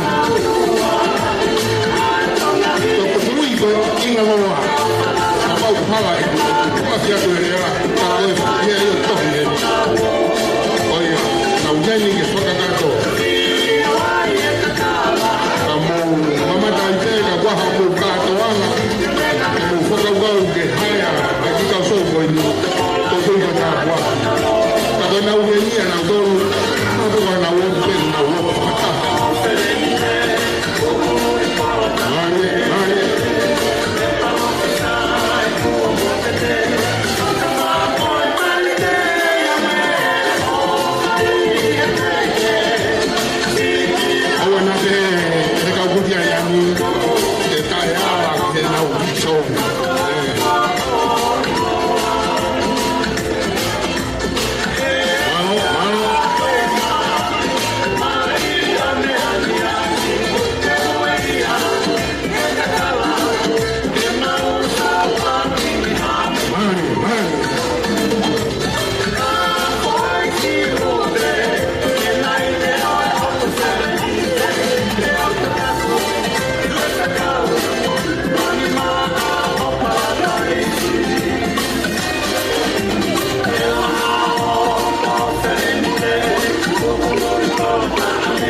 Welcome, sit back and relax, and happy birthday, happy first birthday, baby Tevita. Please, loud and applause, welcome, Inanga Paradise Dance Group.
Pati mai. Give them a loud applause, ladies and gentlemen.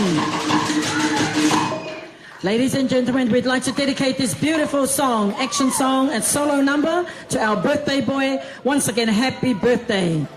This song, we always sing this to all the first birthday.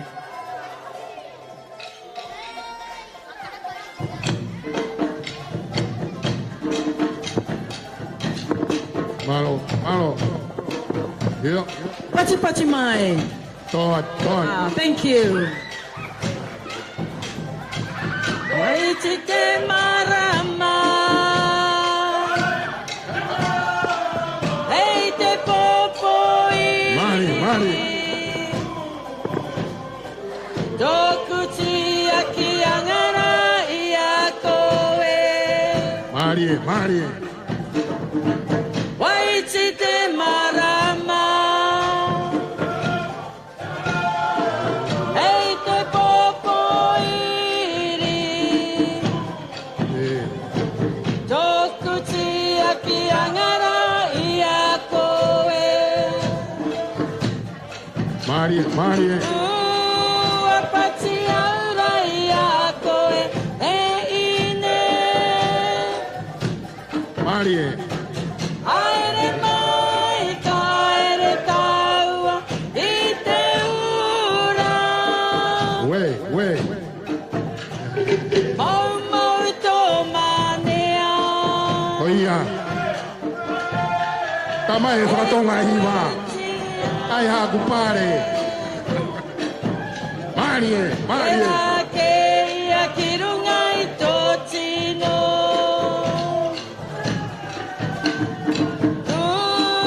Apati aura ia koe e ine. Ia. Aere mai, aere tau, i te ura. Mau tō manea.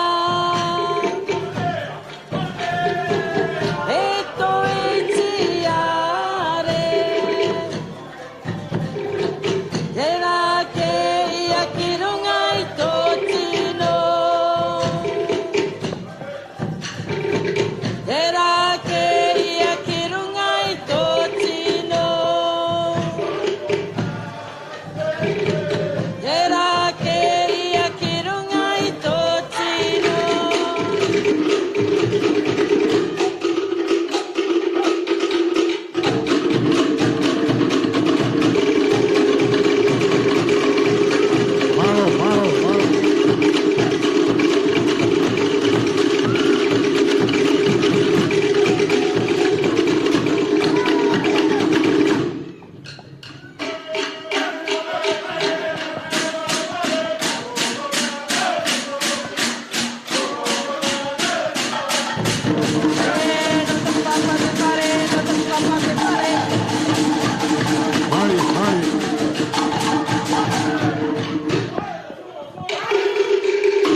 I love you forever.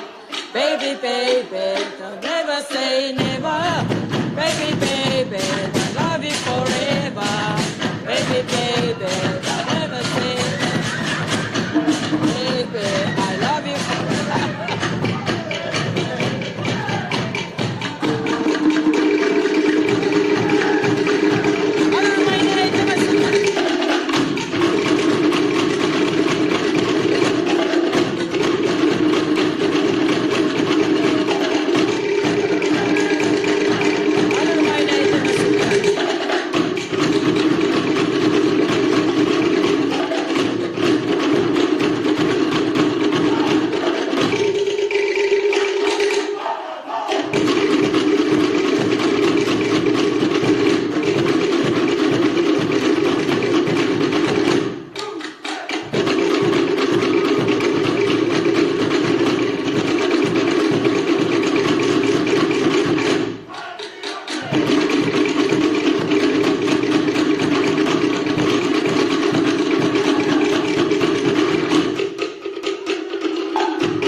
My place.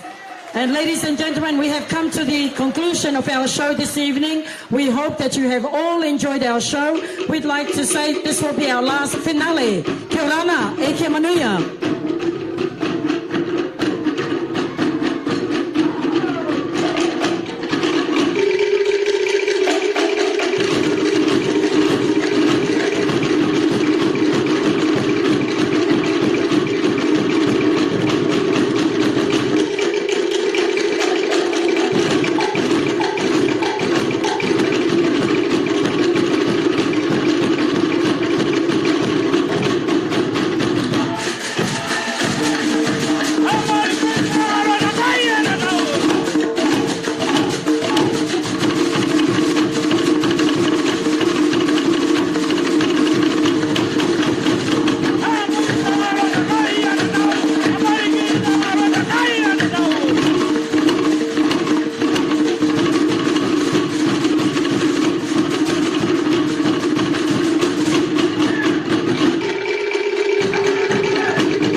Once again, ladies and gentlemen, we all hope that you've enjoyed our show.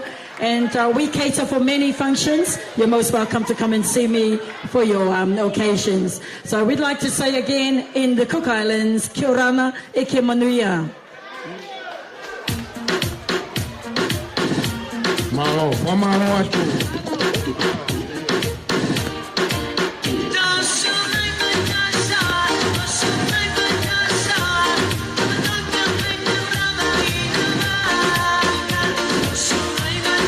Malo, pamalo atu e.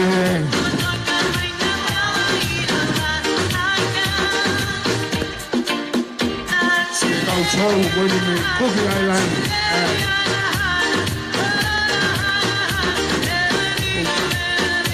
Na forma nato a voltea ku whakaku Island. Malo. Moni lau koe, sini matua me toka lau mamao. Maawa. Sau koe hea honi.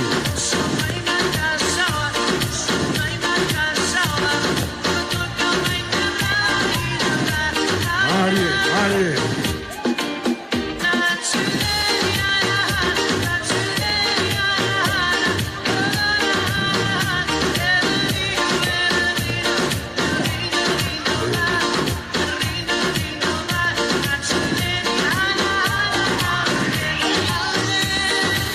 Malo. Wai te mo e tau haiwa. Te hange ka mea wei o kumo mea i. Mo tolu koe a kui ai hao mo ngai hau taurunga. Opa, te ui koe te aho koe. I whakahoko mai te koe. Te moho whasi mana bo. Ka tuku atu ia. O hanga e fusou koni nei toki alu atu. Hange moni lau koe e hiwa. Hange e hafu kamatoa nei toki hiwa mai. E tau mamata ki ai. Wi.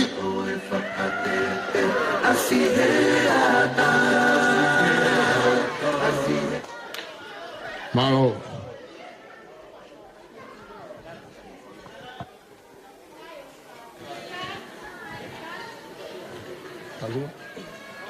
Mau koni e whakahoko ape tō taha koe ni ai uhinga talunga o e whiawhini. Malo apita.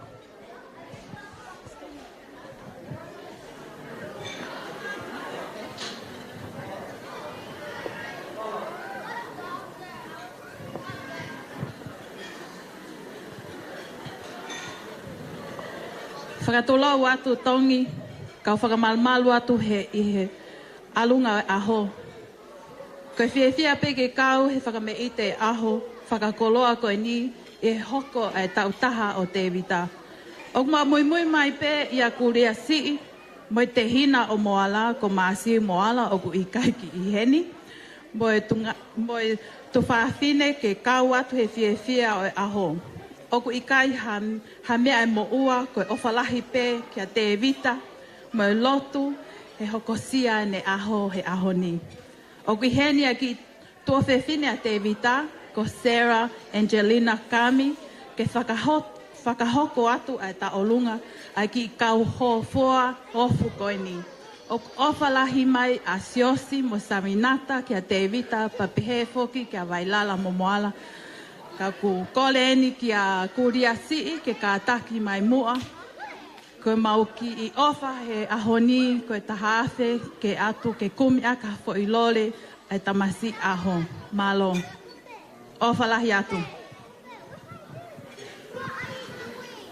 Malo pito.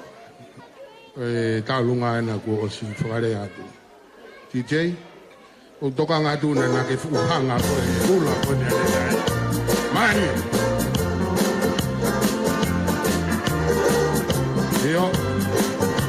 Ange ko whare ako na whakahoko komi pe me tatai kai whakau maroa. Ka ku komi a pe me mawau lahi, pe me iofu. Kahonga i atu. Ka koi a kotoa pe ki mautolu pe me he whatwhat mahana. Ka mo ki mautolu mo i heni. Ai ha teki e tahine taulunga. Marie, oi, ko tala noa e.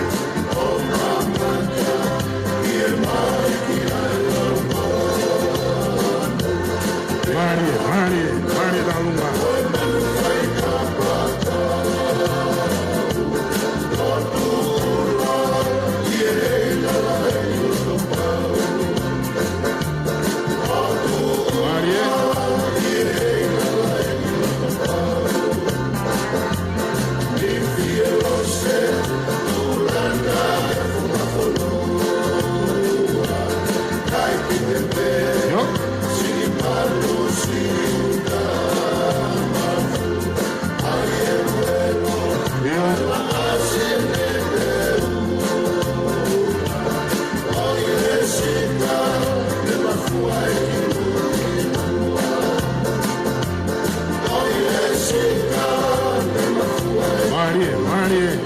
Marie Manoa, Marie Hila.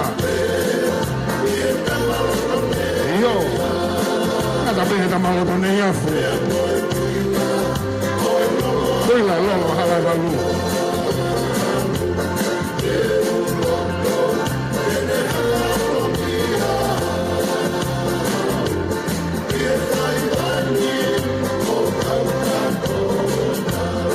Marie.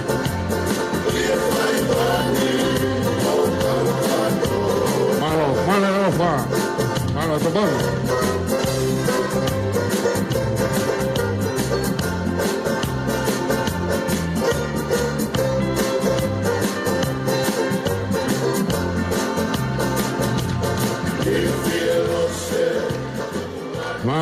Malo.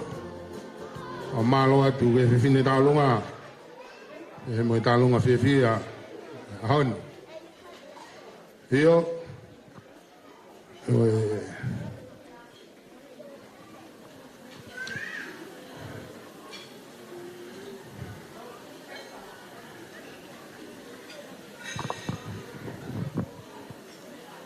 ko kore peheni ke whakahoko atu moe ki tā lunga ko ini o ku mo ua e ongo whewhine ko ini a sela pa mo amalani una kore mai mua ke whakahoko mai ena tā lunga he taimini pa mo tahine ko tina me tui sela ko e whangamehiktanga eni o whanau ato whamo e alo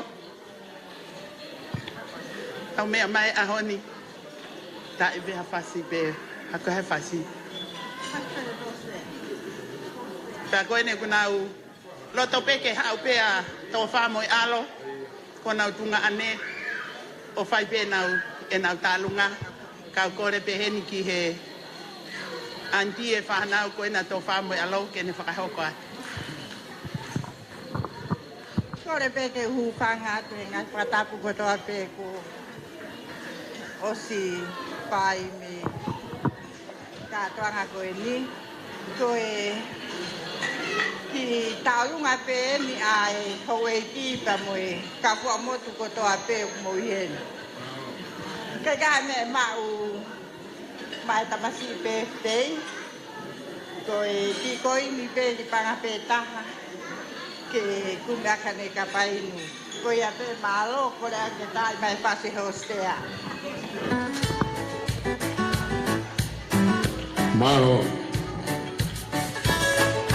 talunga goni koe ange koe mea koe ko tau whanongo ki ai moi hai sipe oi whangako pete oloto talunga eni laume kau whare taku olohono andi koe a tofa iki mosani ai kakala alo te mege hostea o anga seti o mai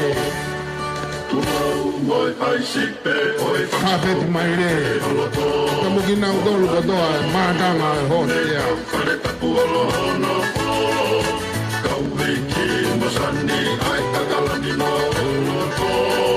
Marie.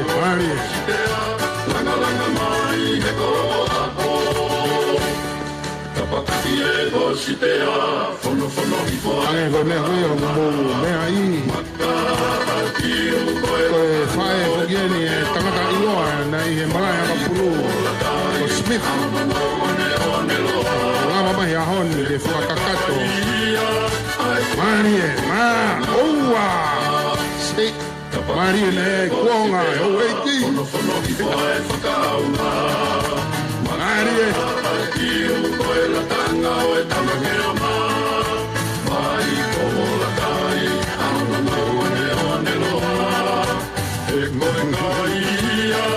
Marie.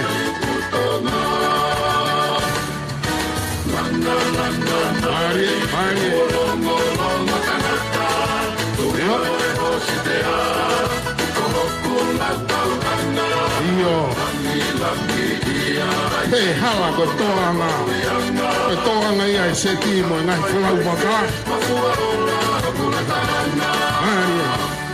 Langa ia e manatu ki e kuna e ane a fi. Ala ka whae, nalo na ia whe o a ki. Tai namu a pae a piki ke ta whani whae o. Malo atu. Amalo atu ke talunga ba famalo atu ki he kau fefine ko ia me he hostea pe mo toanga seti famalo ni ke he ang meitanga o mai lala ka malo saline pe fo ki si fana karisi famalo atu amalani ka masela pe ke ho eiki amalo atu Neongo gomore, ai kuia Tevita. Kai pe ngalo. Tako ia kai ke ha me ma. Si o atu pe ni ke mo fariki aki. Ko hi kuna mo o ai ki ai fa na ko ni te na foki atu ki na tolu ia. Ka ko kore pe ni ke tau hoko atu. Ko e talunga ko ne hoko. Petalunga ia akuria Tevita Manoa ka mai ki tamsi PFT o ahoni koena talunga ko kore atu heni ki a sesina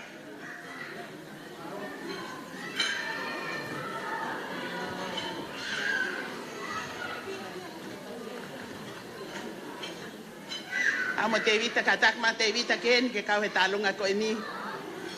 Ka kokore atu heni ki asesina. Ke mea mai o huia te tek o Tevita ka ma kuria. Ke mea moa ko ki paanga pe wafe. Ke almoia ko meaki. Ha foi lore. Pe ko tuanga talunga kuria pe mo Tevita. Kokore atu heni ki akata. Sione kata. Ke mea mai o mawati ki tuanga malo se mo mea mai.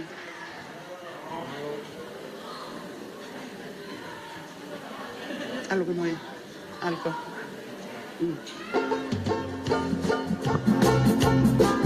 Mare talunga ni ai tamsi PFT te mo no ki tu fefine. Ai talunga ko ni fa ho kwa tu. Oi, agua haofa, vamos a tocar. Ah, ngai ga ko foi lore, si PFT. Marie. Yo.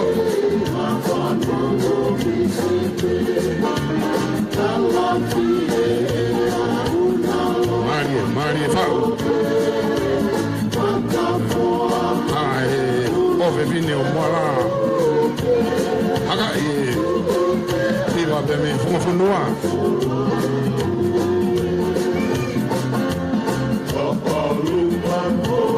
Mari.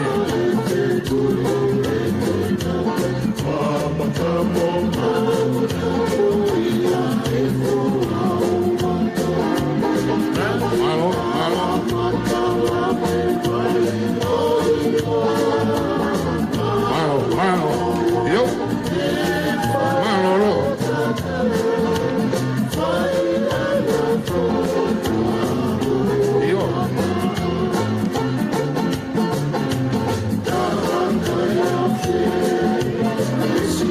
Marie.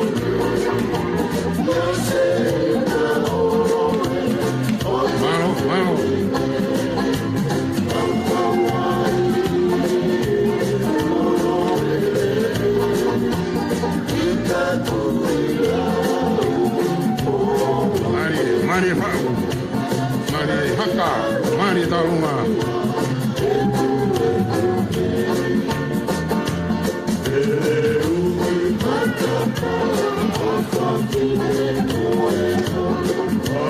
Mari Talanoa.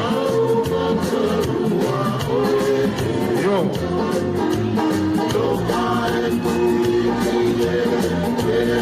Talanoa e fa'u, Talanoa pege funga fonua. Mano manatu.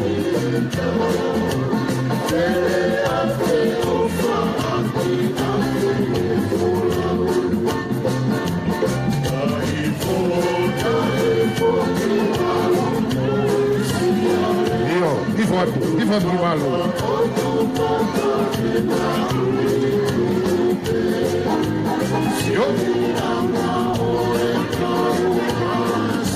Io. E tu io Silvia e papà se con la cai.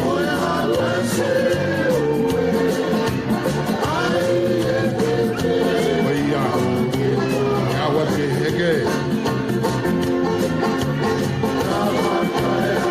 io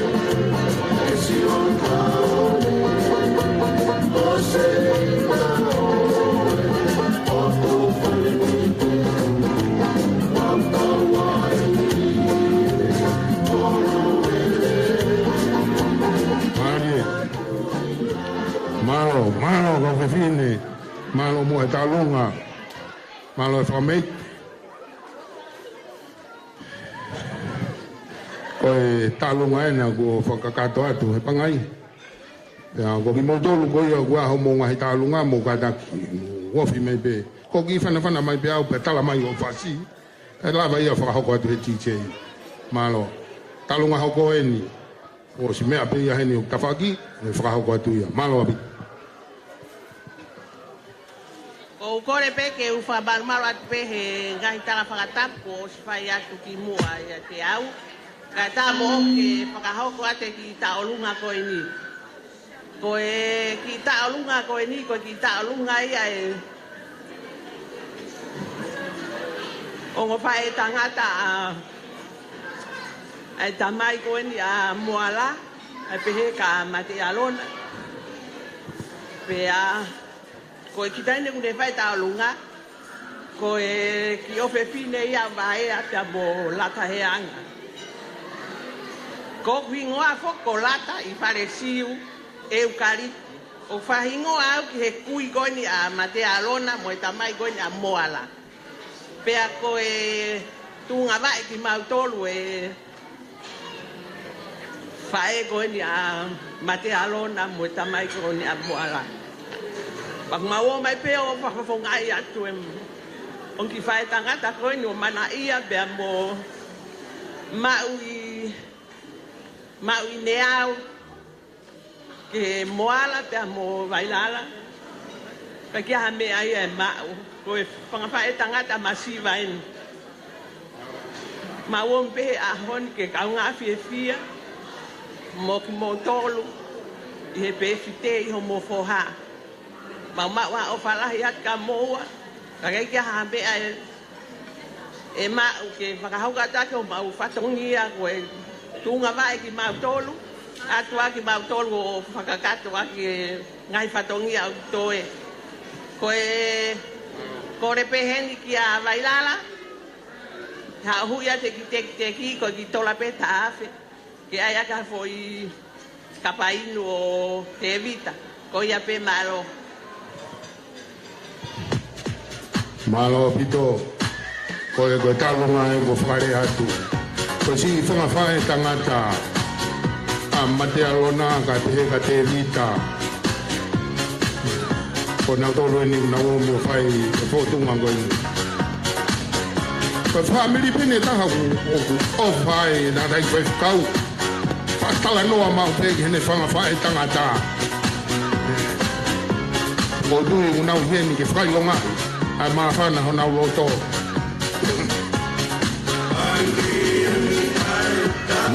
Mari talunga.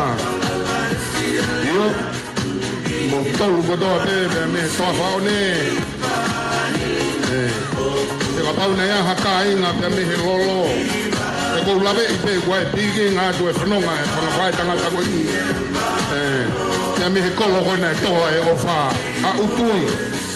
Eo, ne wai nau nofo lata ko ni he toa whao ni.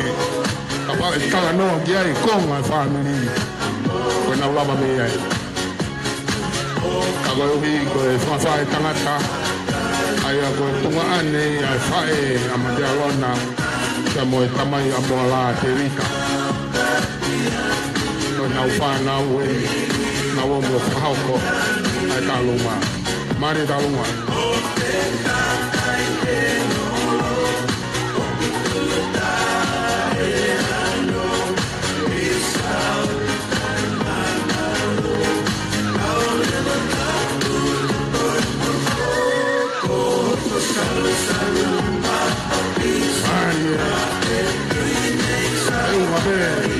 Naomi, vai, eu não fadonia.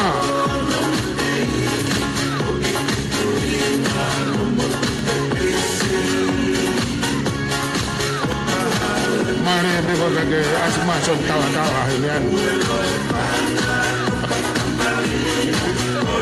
Hoje quando comprei um pepinho, cala não coma, aí não vai para cá.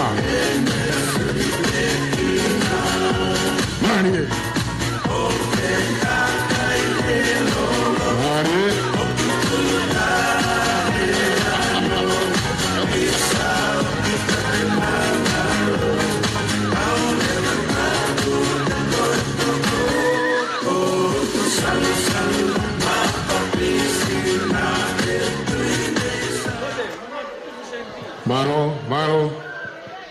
Malo apito famalo la hiatu e fine da lunga ai uma si fana o e fa tangata ai tamai a moala Tevita ka pe ki fa kau uri mate alona manoa mo lava mai o fa hoko sai bego hi go fa hoko ko ne mea kai ge henia si tama fai ma go John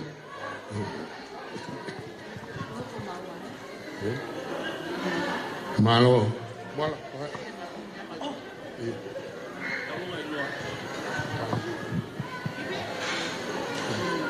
ai talunga ko ni ai lu talunga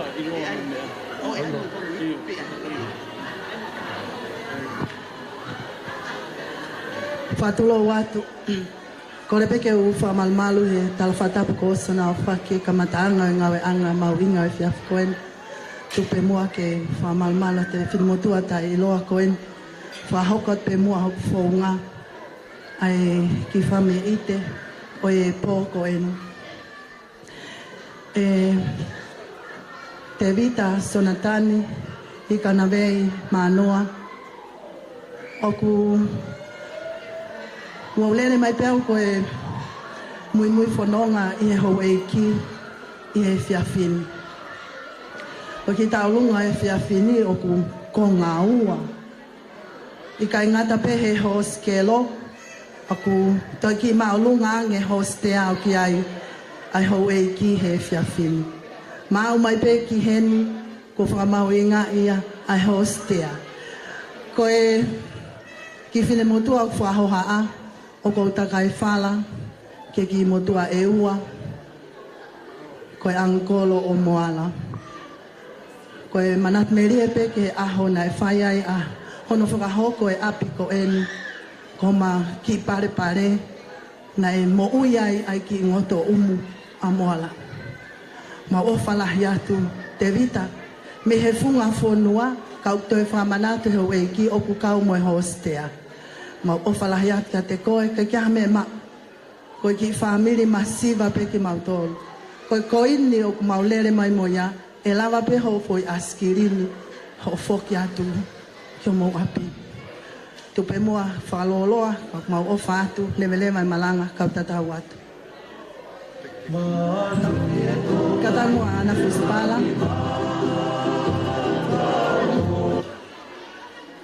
Ave teki a Tevita Zontani Ikanavei Manoa. Alo, we Manoa.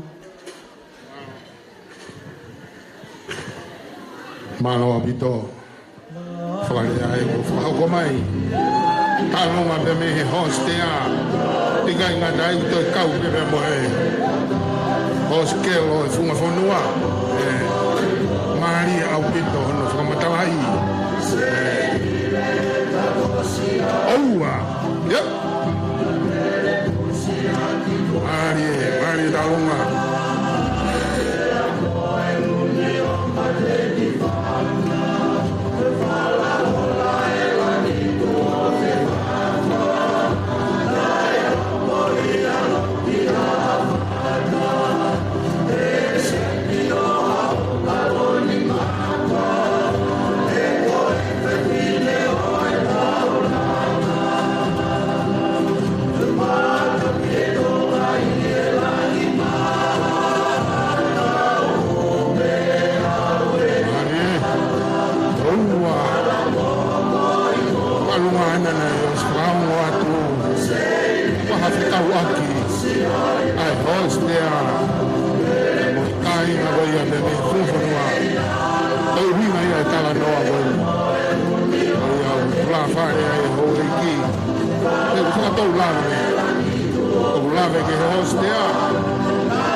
Pamalo at ke hoiki.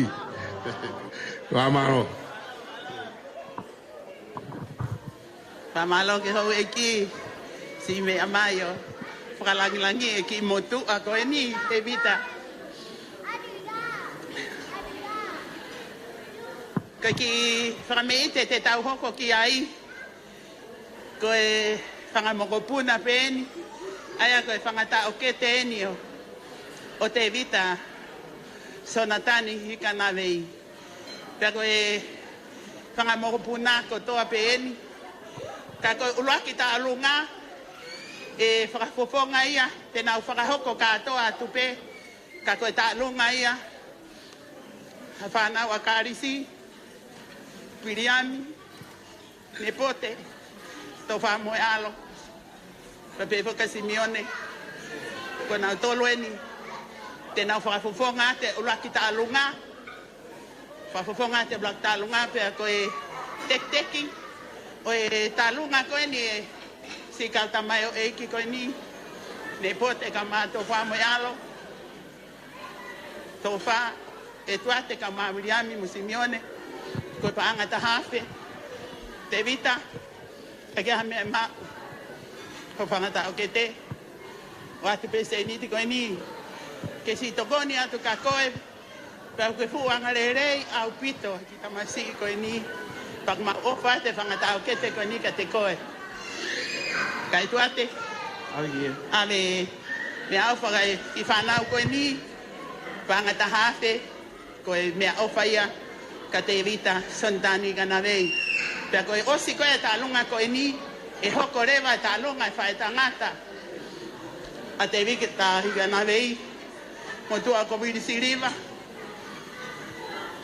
Hai kono ongo foha eni. O kuna whae huke aho ni.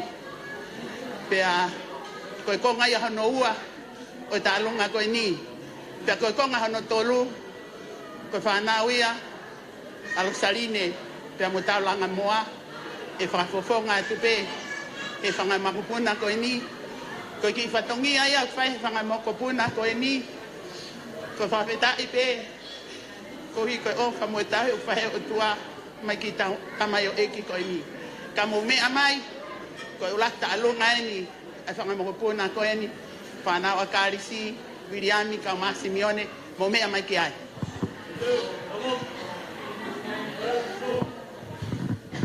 malo abito malo ke aere faunga tu talunga foko ni o kuia e mari ai kuia to tahana e o minga pe ko hoko ko e captain fogiene ko risko tu po ki dam singo ni ko to fa mo yalo he ta go osi mo mamata mai ai mo to lu ko na mo si o pe lai vi ka ko ni ko ha u ya oris no mai he dai min captain o tau o si ko risu bo ko tamsi sino ko matato lo ye si ni atoloa ai ko na nengo na tau mo ta ku lau na mari kana fala ka te ta ku lau foita ka ko no mari ya ko matato lo ya atoloa tamsi ko ya ko duate pe ko fala ye ni fa ka o peti ne pote ku lo doma ko investi pea pehe ki he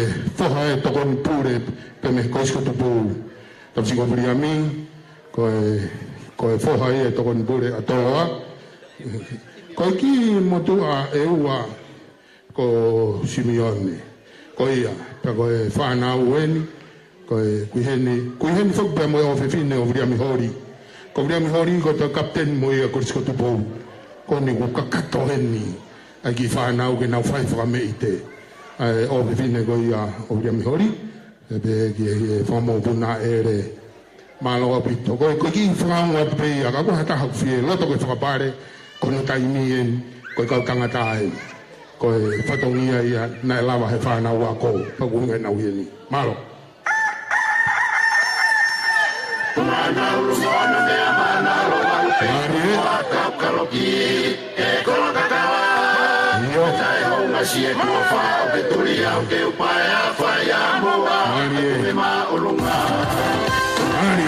Mea mana lo walu pe Kau kaloki e kola kakawa Tai hau ngasi e kua hoko whai wa me whanau ka ere kana nau hoko ke motu a koe me ihano ko te e peke na whai hane Kua ke fia muna ke una whope Nā whana roa Ke mai no pe ki si kolona pai kua ruri whanto Kata ki mate mea Nā me mai koka Mari whai wa Kua ke fia muna ke una whope Nā whana roa Ke mai no pe ki si kolona pai kua ruri whanto Kata ki mate mea Nā me whai koka Si mana se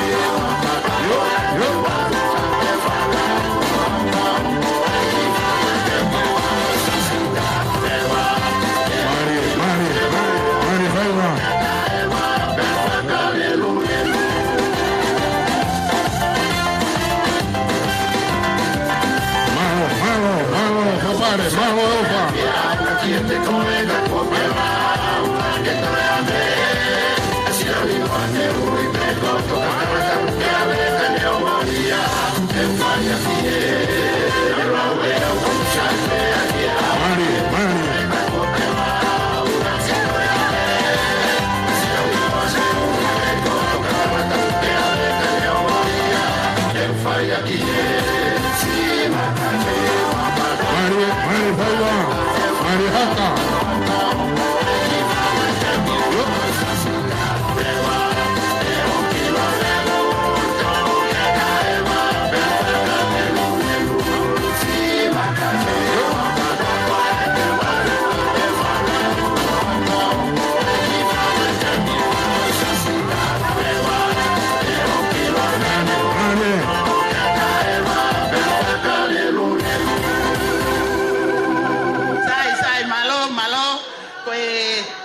tu eni ko ta lunga eni a vili siriva mo ngo fa e huki ko mo taimi e no mo tolo tu pe ka u faiva to hoko tu pe ka fe ya te ngo fa e huki mo me amai ki muini mo me amai ki yo mo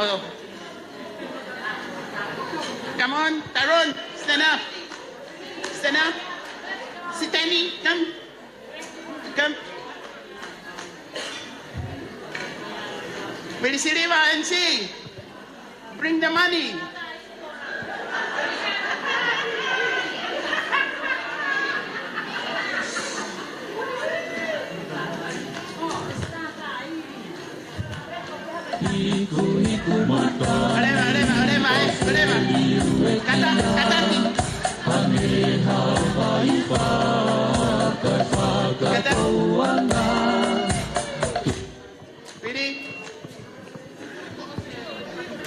Mai. Kafiha. Malo. Kafiha. Iya. Ai le lo fina ai pula. Teki ko ni goe talunga ko ni ko ki fa e huki ani go to the front. Do I face hey ko no teki ko pa ngai wafe. Ko malo. O fa ya go o mai he mo fa e huki. Ko tokonia ki Tevita o que fuanga re afita thank you la Josefina to kita hine ko ni na fa re pe ta ina si malo lo atofa pe na fa hingo me ko ni ta hine kana fa hingo pe ko to fa mo alo a kita hine ko ni malo apito hokate ka fa ila malo ta riri tenia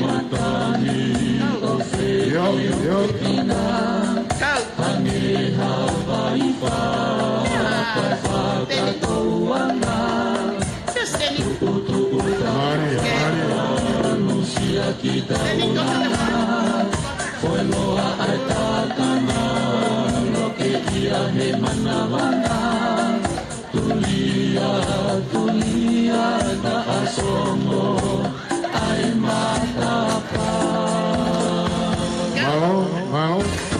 Kaya, go. Yo.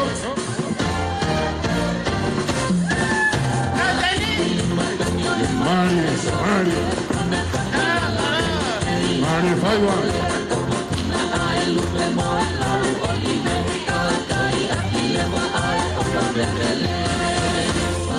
Autoia ya hatalunga mau mai. Vai. Koe kau koai koe ni katoa. Mari.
Puna ko ni ko fa fofonga e tele family o lo saline ka uma a taulanga moa pe he ka Grace mo Maria mo Miriami o na ka me na to ke family ko ni pe ko ki tangata fa e hu ki ko ni ton si ko steni o ku fratawi he kala fu ni asak te aku wa inga Astenio ko kay iniwingaton ka kuba ingaya isaka pa fitay veke eki eta kwaki e ke sai mo foki le mamo ki he ko pe ken sita wate ko e talunga ko ni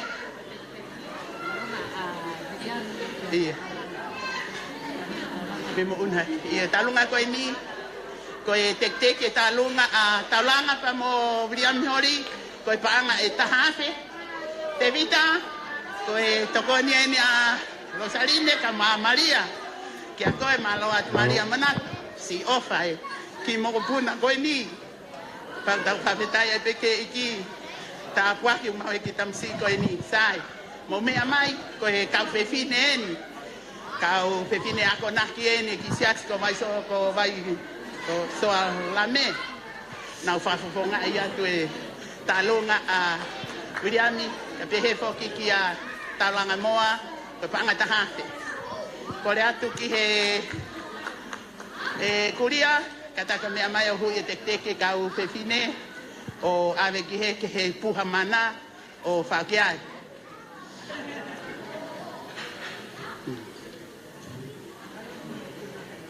ko e ni a mafile o kuria go and put over there put it on the box sign no leo ke ita go ya leo sai tau si ore va ke tai ne ko ane langi moa ko ia te ne fa fo nga ia te talonga ai ta ke te ongo ta ke te ko ni mo me mai aki ai malo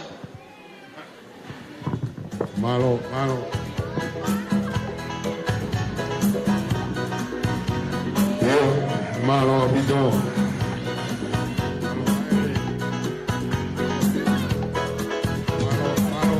Eu fakata popo no e tela malo não tela no aqui sei o que tenho e kakala e sabe nem maare que te ane fakala tela otonia ia tokoka porque é opa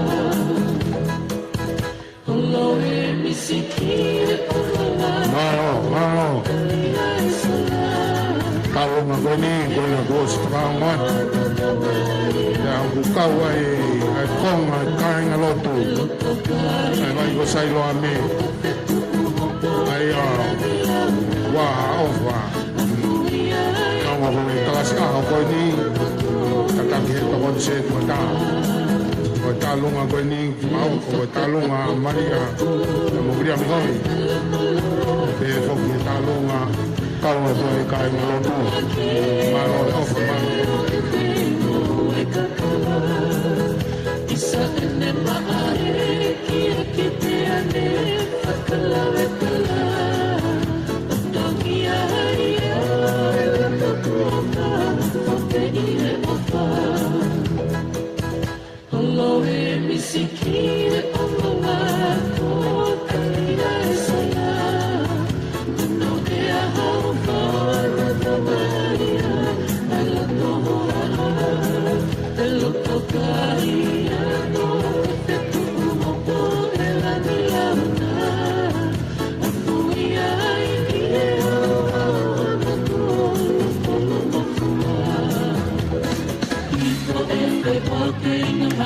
hei kata one e hine tangane ia ai alua pe ala kata e ahira e tai te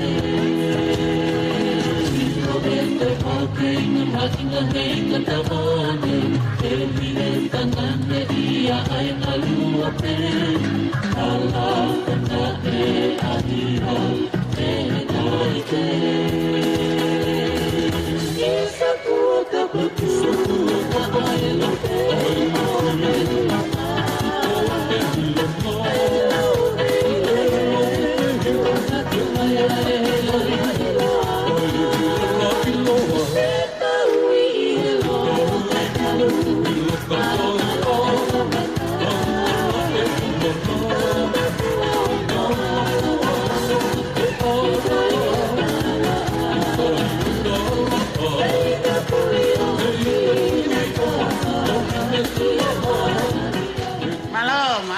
Malo he ni ki a taulanga pe be ka biliani si toko ni fai Koe talunga koe te tau hoko atu ki ai.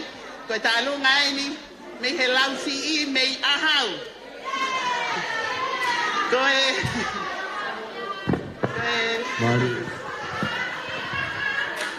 Koe talunga ni me he tahe o lakai. Koe whine motua koe ne whakare atu. Koe tene mai a me he ahi ko ulakai. Kai aloha kono kono whonua I halalo. Koe. Ka koe talunga koe ni. Koe talunga ai ni ai. Ai hau. Whai whatongia ki wharela. O kui he ni a tani, tauwha. Pea pehe ki a Tevita Latini. Pehe ki a Erenoa Langi. Pea pehe ki he tau ahau ko toa pe mo tua koe nulue mai koe ni. Ahau mo ia. Malo. Ka ahau ko toa pe. Ko hongo tai mi en. Ko rea tu ke tain talunga mea mai. Malo Vito. Taki mai. Ia. Hongo I be ka uhi fo I ka lunga ko na u whakaholo mai. Ka gehe. Taki mai. Koe toe koe ni kulo tō koe hifo moni.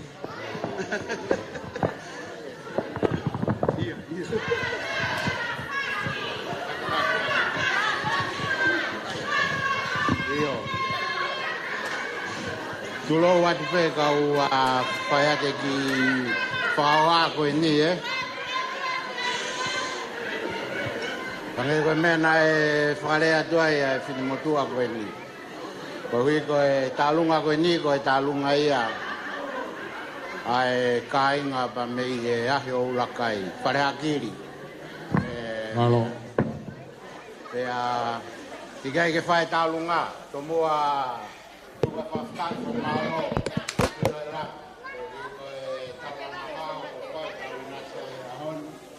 Apa moe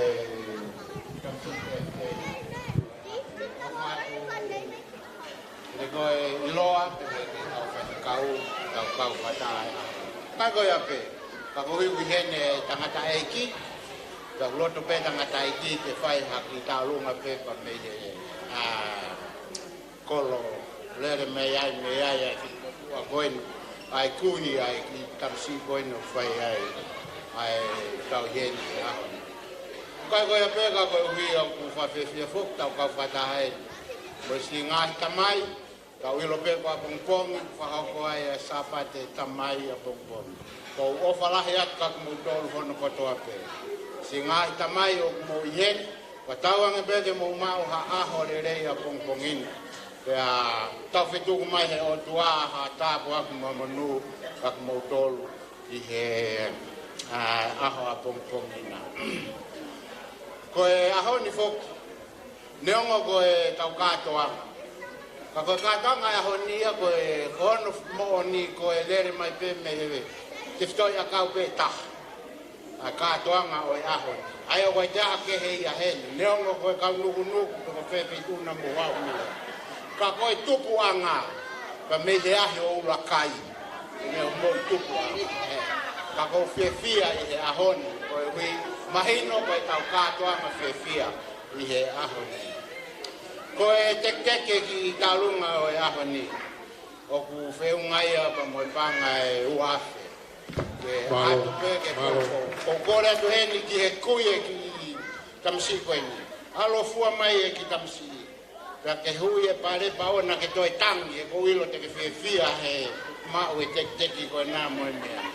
Pake manaptui koe sapate tamai a pongpong na ngalo I a koe. Ai mea koe. Ka koe ako ofalahi at kang mutol, ka koe ne whakahok wat. E he kai ngā me he ahe ura kai, ai tālunga pa mo e tangata e ki I he whiaf koe ni tua whatu malo.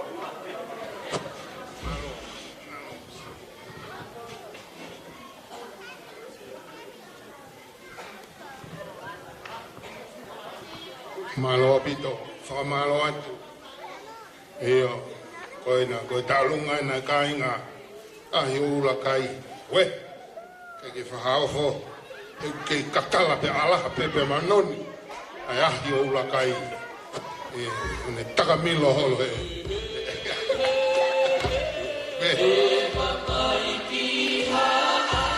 Che Maria facci.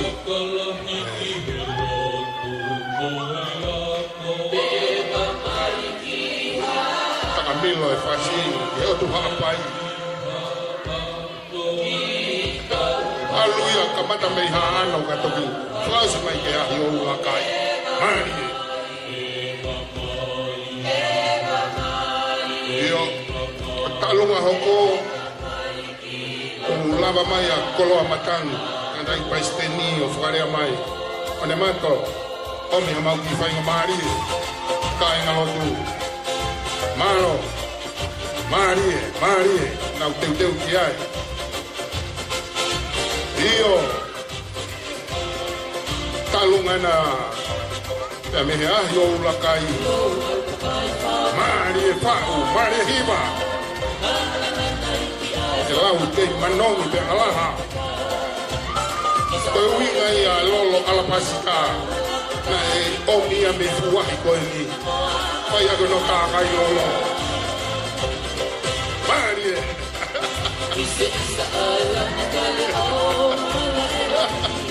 Marie.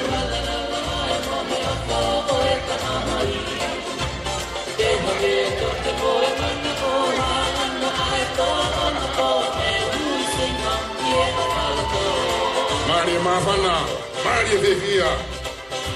Como que tá o coelho, vivia. Oua, Maria. Ureha que lausi. Não oi. Ele lausi ai querer. O fala ia com o loto. O tala no ia. O vivo. Maria.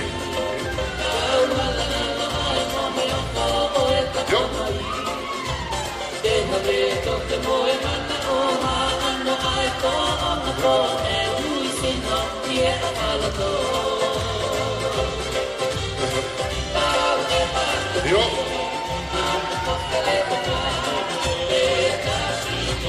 Te fahao fo e tau fatongia ka inga gonu. Au na ufua fatongia ke hau e konoa. Ai e nau mafana mo nau fifia.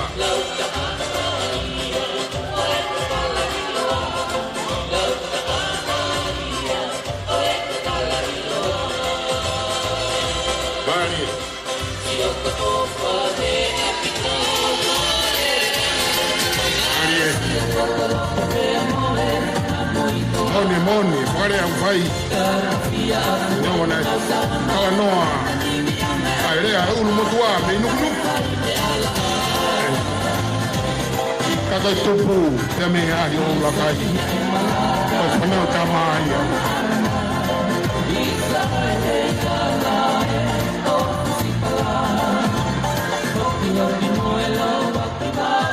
Malo. Si, whamalo atu he kai ngā.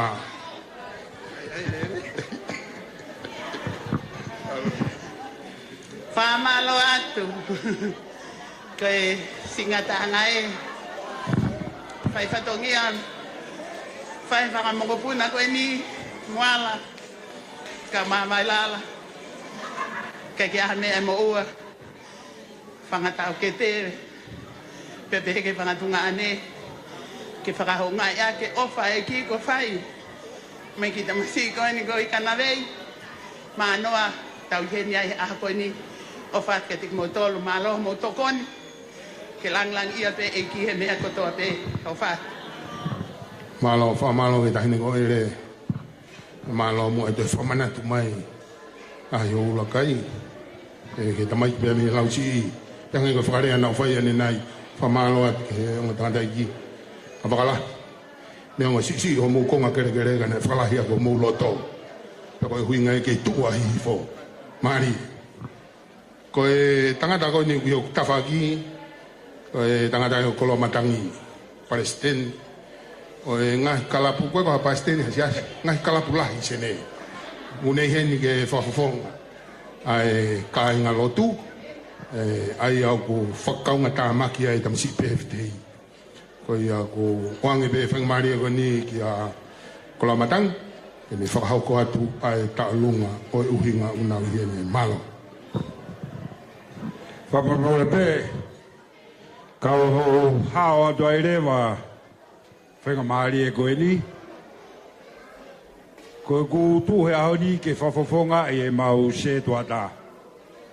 Na whaiwhai ka tau maa tuku, ka eke pe ko whe ka inga lotu o Tevita. Kua maa he whaiwhe ka uia pa kuna ki whakahihifo ki naua me ye. Ka koena e hiki maa ka nuku polu o ofi mai ki whunga atere.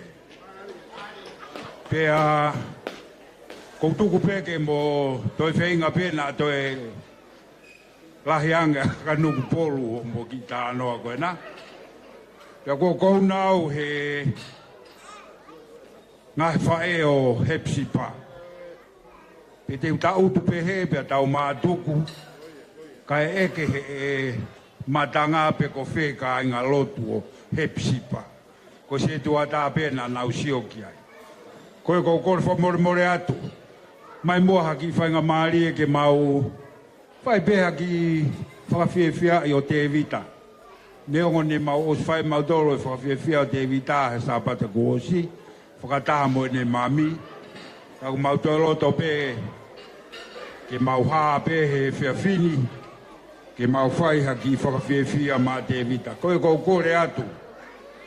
He psipa kotoa pe. Ko tau tahine ta alunga ko whea kuria. Ko he psipa mooni pe mo kuria. Ko rea tu kuria, me amaya e pe o hao koia. O ka kia hao tek teki o ki mua pa ke ta alunga. E toki asi mai pe ho tek teki, he taim e ta ae whasi. Tau kore pe ka kuria, ke ne hanga pe o whafofongai. Pea ko koe pe he psipa gui whareni, whamore atu. O te ke toe huki tu a lau ai o e seniti. Hanga tonu mai pe me mea kona u ke ta utu ai. O whai ha whakapare. Pea koe ofa ko ia te tauhanga o ave ko toa peia, pe te tauwhua ko toa peia. Koe mea ofa ia. Ai ka inga lotu o Tevita mo kuria he whewhini. Malo abito. Malo. Malo atu. Kolo matangi ko hi ko whakahoko e whatongia. Ako e toko ni se tuata peni o se si. Kolo matangi. Mari e kaina lotu he. Sipa. Kai e whakao fo he himoa. Himoa mea o whakafofo.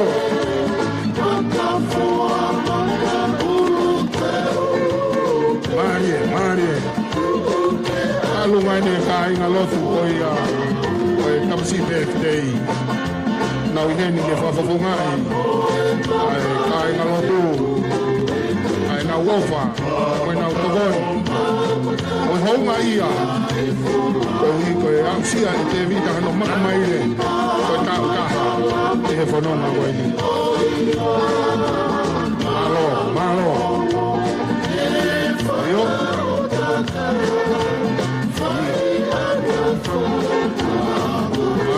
Malo hemsiba.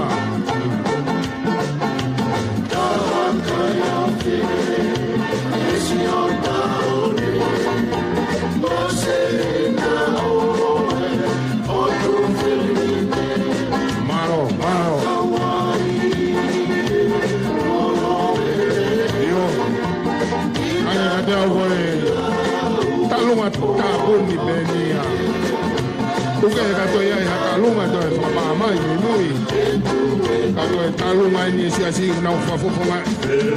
Ni pausia. E tau feo fia na mota tonga. Ko fia via e fia foi.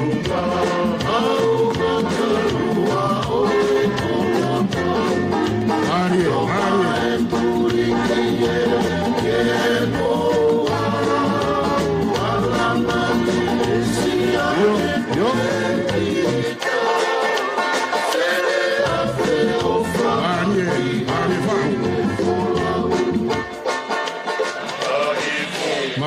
Malo.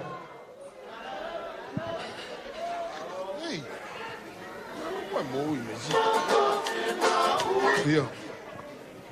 Malo vito. Fa malo atu ki a Kolomatangi. Au fa hau ko fatongia ka inga lotu. Ka inga lotu hepsipa. Pe ko sio holo. O ku hange ke ma opo pe matanga. Pe ka pau ku ikai to ia haki me ko ko le DJ. Ai haki fo fasi vave masi futa. O ki ngau e mo i mai ko te e sapata mai. Ko taimi ko ia tau te e sapata mai o laka pa tau patu e tau patu.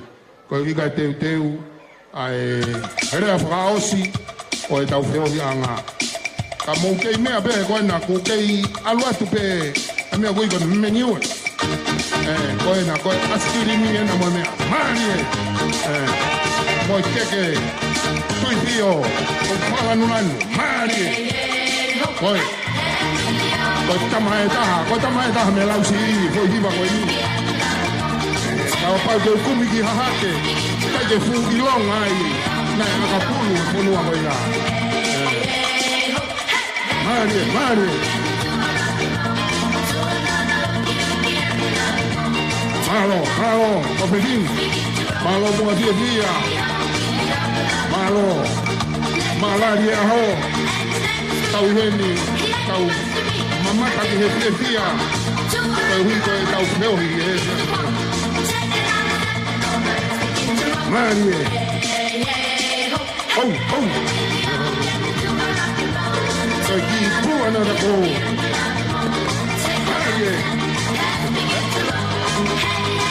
Marie,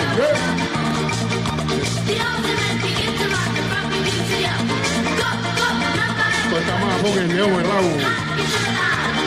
Ane ihe tofa one ya mos mataha ngare. Ka hui ko ho na ta ya me funga pondua. Ka me ye wa. Abati ko ni ana hi ba ko. Ane, what?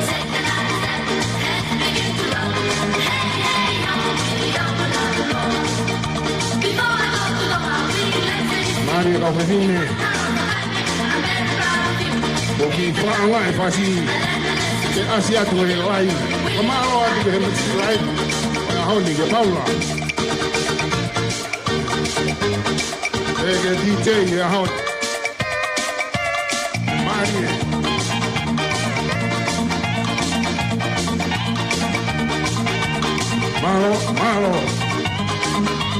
malo ati ho eki au maga ta lai ki pege fa hu Moutolo ko ia se to tawahi mo ki moutolo e tire mua malo mua o mo ke me ahena e ka nga ia fia ya go mahino ai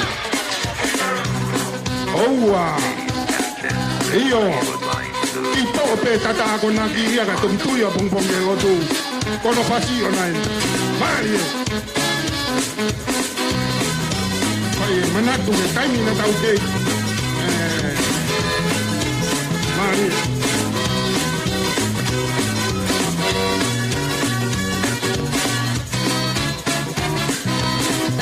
Mari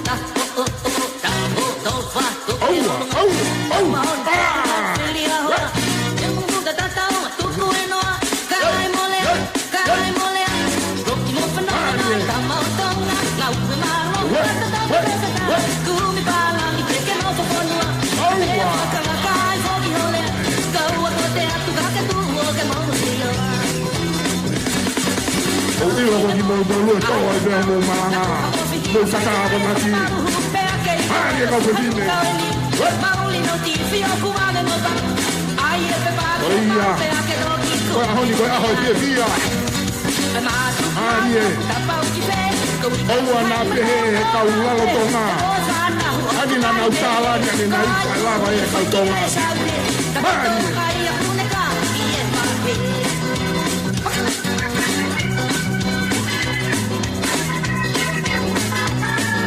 Mari.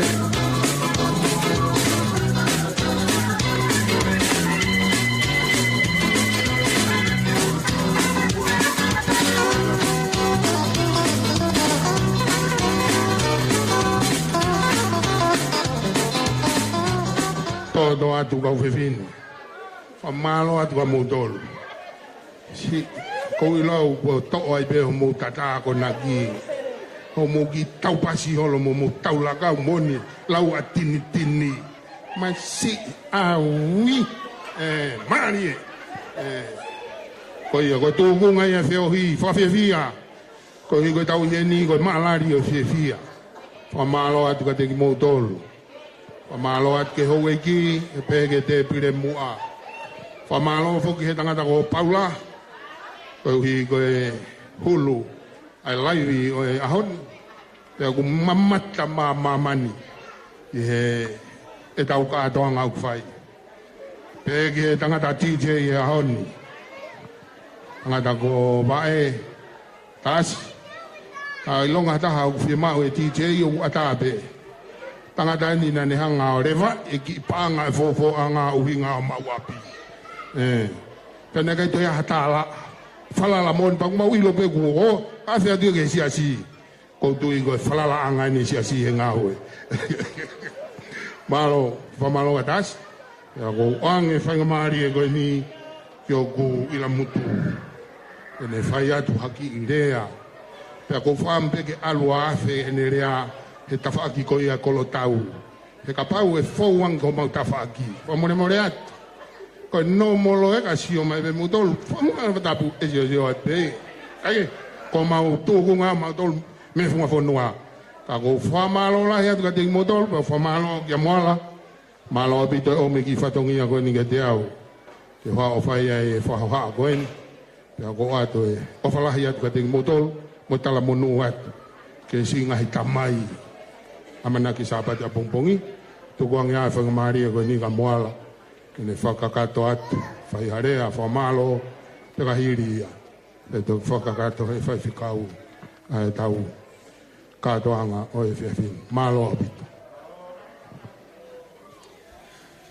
tapu ke hotua mafi afio o tau rotolotonga kore ke hufanga i he ngahi whatapu ko kamata ke whianga o e poni ka ufafonga pe ai ki rea whamalo koin pia mea te au ka umaho koa pia boi maki whanau koin o kuhinga e tau katoa mai he pō koin ko e whamalo pe ma whawhitai ki hotua mafi ko ne tauhi ko whai ki he whoha koini o ne ausia hono aho he ahon whawhitai ko uhi ko ne tauhi o ke lawe ai pau lawe ai o tau kau whakataha i he fia pe mo whawhitai o e ahon whamalo hen ki tahin whaifkau pūre wahenga lotonga wala mot palo ko hi ko e fatongia i hono tapua ki o e foha koen ko fomalo at faifkau ko e ki family koen ke toni i hanga we pia ikai ko ya ne ki to lavangi pa mo ki tona ki aneafi ko hi be ko ki tamayo e ki koen tu kehanga hingoa ko ke whaka koloa aki ai ki loto whare koeni o tunga e whakamalo koeni. Whamalo whukeni ki he hauiki ki ai loa wailala ko e whaifatongia i he siasi o kaua e hauiki koeni he tokon lahi mo whakalot lahi ka te au i he ngā whatongia o i ka ingata pē i he wahenga loto ngā i heni whakalot lahi ki ngāhi ngā ue e siasi ka mga ngāhi wholau whai at ke konferensi ki tonga. Ia e whamalo lahi ani ki he setu atalahi e nere vaia wa whonga mai e wahe ngā ko hui ko e ki tamai o eiki koeni. Ia e whamalo heni ki a Matealona Manoa pia moi whamiri ko toa pē o e tangata i kei pia mei nukunuk honga o pito a homo ulawa mai tau kau whataha i ngāhi whatongia ko uhi ko i whamiri. Pea whamaro la heani ki he se toa tau hepsipa Ka mai ka inga lotu he psipa. Ko hi ko mo mea mai ki tau kau whataha. Ko hange pe ko e baptaiso o e ki ta mai o eiki koe ni. Ke mou tokoni mai. Ko hi ke tau langa ai mo ui. Ai ta mai o eiki koe ni kene iro ka laisi ko hono whaka mo ui. Whamalo heni ki he whahu o Tevita. Malo si o lava mai pa me Nusila. Ka ma sita whafonga mai whamiri pa me Nusila. Whamalo atu si o mo lava mai ki tau kau whataha. I whawhita i ko hi ko pōko eni. Whamalo whoko hi ko MC. Pea ko moni moni. Tu mai MC e poni ku whawhiawhia. Tau kau whataha. Me tataki tau toru i ha honi. E whamaro lahi eni ki a wakalahi. Kau mā Tevita Latini. Mo ka inga a hau ko tō pēku mo lava mai. Te he ki a Eleanor. Te moe whamiri ko toa o hoku hoa. Se mo tō mai, tō koni ki hoku hoa. I he whai o e kātoanga koeni. Pea moni e lea ai whakatokanga ko whai he MC. Whanua pe taha i mamani o kai ke maua e mahaki koeni ko i situ resi. Ko e ua pe. E ko ono uhi ngā ka hao e whaingata ama ngahi mea koku ne whakatupu e situ resi i he tawhaki koe o kusio atu pea e ua. Pea koe a honi ku whawhiawhia wea whamalo ki whamiri o hoa pa pehe ki o hoa. Si e situ resi ko uhi ko mua ko e mea me e ua. O iau whamalo atu. E whamiri hono kotoa pe si o mou lava mai i ngahi kāinga lot. Mai ko sailo ame. Pehe ki whamiri kotoa. Ia kūria lahi. Whawhonga mai. Māsiu. Whamalo atu. Pehe whoke whamalo loto hounga heni ki a Sanikata au whainga aue.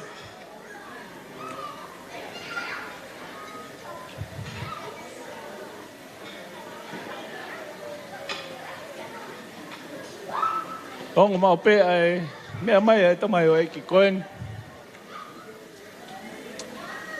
Hena matupu whataha ke pepe a ngahi pe ki au e heni wha e. Koe taha heni whanau. Pea neu hau ke taki ke awe ki mua. Nā kai tene tāri. Hena mālohangi pe hene lau au. Ko no toko wā. I e tuunga. O kune iai, ko meitanga, ai ni whae. Pea ko mea si mea lahi. Pea nā moe kui he whanuani, moe kua koi tonga, nai fua pe ia, e uri ou, ka o maa, ai tau kete koeni. Pea ko whamalo, si na lava mai, mo nhoa, perinta, pa mo ki whanau. I kau whataha i pō koeni. Pea kia, Tevita lama ki ka ma sepet whare wha, si mo lama mai. Wa whonga mai e whamiri. Iai begi mea taha ko whaamu. Ke mou manatui i he peftei o e pōkoeni. Ke ahok mou manatu ki he peftei koeni. Ka mou manatu peke ki rea koeni. Whiripai wahe ulo aki pa koe vesi tolu rea ia Paula. Pa koe niki kupu i rea en. I thank my God every time I remember you. Tau ilo e tūkunga na iai a Paula. Na ne whakatanga e lot whakaristiane. Na kei tine taria si isu kono whakamo ui. Ka tānunga mono tāi e halak tamaskusi pia ne ilo ai oku mo one o tua. Oku mo onia si isu. Pea whaia e Paula, ai ne ngā ua e ke malangai ki mamani, ai mo onio si isu, ko tau whaka mo ui ia. E ko taha eni o ene tohi ki kāinga o Whiripai. e whakawhetai ke o tua i he taim kotoa pē tene manatu ai ke ki kāinga koe ni. Ko hea no uhinga. E nai ofa ki kāinga koe ni. Ke taim e nai whaingata ai a Paula i he prisone. Kono whatanga ia ko uhiko ne malanga i. Ai mo oni o si sukalaisi. Pero ki whaampeia e motuani pa mo wha meri koe ni. Ke koto tahan na ne lalanga ai mo ui. Ai mo tua koe ni. Pe mo ki whaamiri koe ni. Pe mo ngāue i si. Pe ai ha mo manatu kia Tevita Zontani Ikanavei Manoa. Pe mo no birthday. Pe mo whawhetai ke o tua. Whawhetai ke o tua ko whainga maria ko mo mau. Whawhetai ke o tua ko ngahi ngā ue ko mo ulawe ai. Mo hakoroa. Pe ka manatu ai ki tamasi koe ni pe whakakau atu ai. Ke he peke whakamahino e mea mahu inga taha i he mo ui. Pa mo e tau mo ui he maamani koe ni. Ko tau e ki ko Jesus Christ. To all our friends, even my wife's friend from work, thank you for coming. O tala monua at pea ke ngahi tamai, mo mea he ni he pōni, o whake mo mau ha sapa tamai fia pong pong. Ka wato ai pepa mo whamaro, mo tala monu ke te mo tau koto a pe, o mo i he ni he pōni, o tau kau whataha, i he malari, o he lotu whakawhetai, ko e tauhi ai o tua, ko whai pe mai tamai o eiki koeni, pe mo ki wha meri koeni, o tau lawe ai he pō koeni, tua o whātu, malong.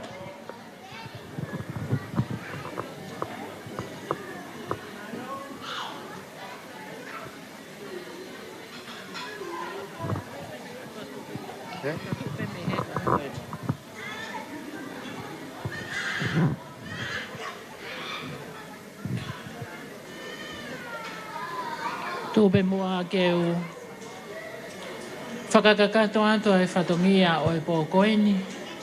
Pea ko e whakamalo e kua lava hano whai. Ko whaamu pe ke u whailunga e pea e whakamalo lahi ki a moala. Pea pehe ki a vailala. Ko hi ko hono whakailunga e whainga maari o e pō koeni. Ke tau whelongo aki ai. Ai whaamiri, ai kāinga, pea pehe whoki ki he loto whare o siasi. Whawhiwhi alahi e whelongwaki pea moe whahu. I he lawa pea meinu i sila, tau kau whataha i he ahoni, pa kuai e whiwhi alahi. Ko tau whelongwaki, pa kaya ha whoki whakahau ko atu ha ofa ki Aotearoa, pea moe toenga o he whiohi anga o siasi pa moe whamiri. Nai whaifoki he e whaifkau ma te alona Manoa ai whehui ane nai pe o kuau nai a moala Manoa ki he tuunga ki he hingoa nai whakahingoa ki ai pe pehe ke ene kui o whaia le rei taha.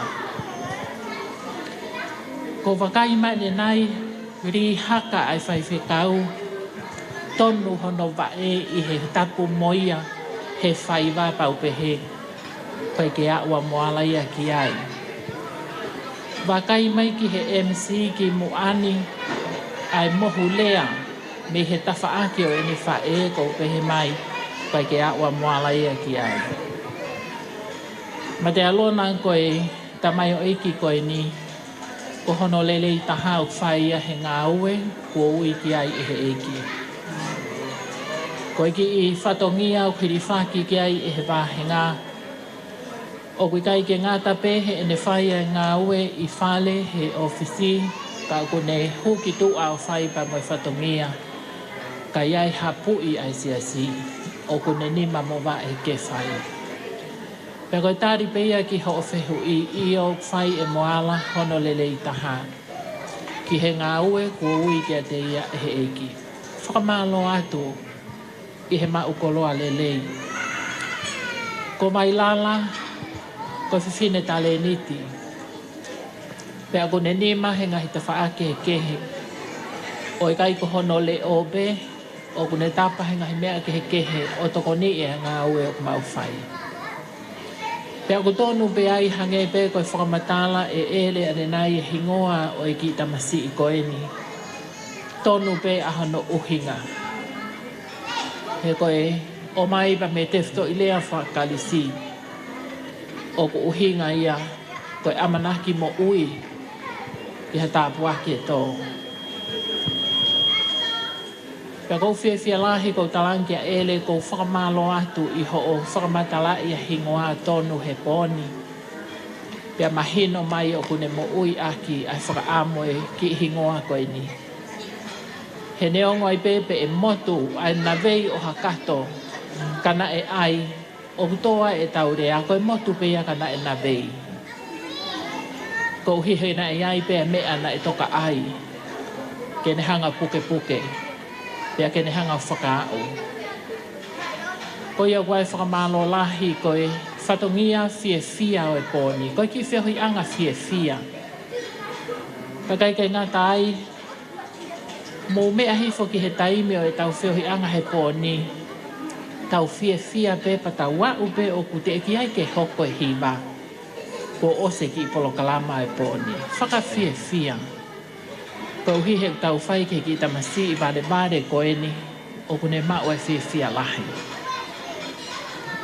Pea kou fia he koe talo e wakai mai ki he ne mari pe he ahoni. Mahalo pe o ku fia pe e ere he I he nofo anga ku hek ai he fia fini. Koe uhi ngai o fia I e ki tamasi I he koni. Koe sāpa te tamai a pongpongi pa kou whakaamu pe ke u whafufonga atu ki a te koe tāni tāuwha ko mau whakailunga I a wakalahi pe peki he hou eiki. Pe heki a te koe a whaifkau, tangata e whaifkau ma te alona manoa ke se tuatalahi o wahenga lotonga ma fua he esko maafu. Tau mai si ngahi tamai ko toa pe he loto whare koe ni.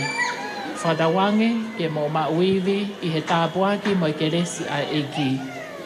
Ke hoko atu aki ai whatongia mahu inga o e apongpongina. Pe hange pe ko ia koe whakailonga e pōni ki a te koe moala koe tamai koe he ki loto whare koe ni. Tau tutuku mua he pō koe ni. Pe te utānaki pe ki he mea ana e whamanatu e moala. Koe tau sā me ia ki a pongpongi sā me te au whang fulu māwalu. Koe uki ai mea ko toa pe.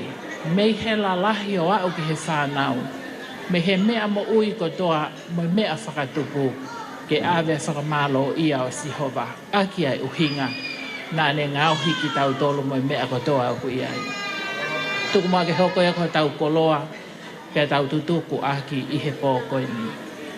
Ko ia ko whaampe te tau whaosi ai whiwhi anga e pō koe ni. And before I conclude, I would like to say thank you to all of you who are here tonight to celebrate Tevita Zontani Ikanavei Manoa's birthday.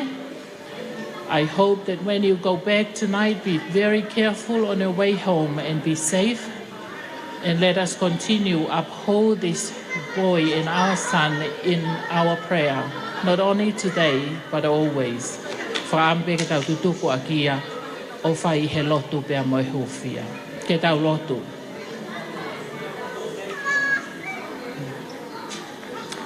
Mau whawheta I atu eiki koe tāpua ki o pōni. Kau mau whakamalo ki a te koe.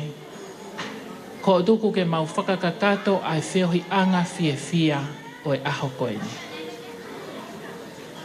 Mau fia lahi he awhi o e ahoni o kuheni a ere o taritari fia ki mautolu. Pea ne whakahai he pōni a ene fia hono ki I loto whale. Hono ngahi mo ko puna mo e whanau ko toa. Whakawhetai eiki I he ngauhi o loto whare koe ni ko e haanga o e awhiona. Mau whakamalo atu ko uhi ko moala ka mawai lala. Pehe ki a kulia, ia pehe ki a Tevita Zontani. Ai whahu, ai hou eiki, ai whaiwhekau se tuatalahi mo kau taki lotu kotoa.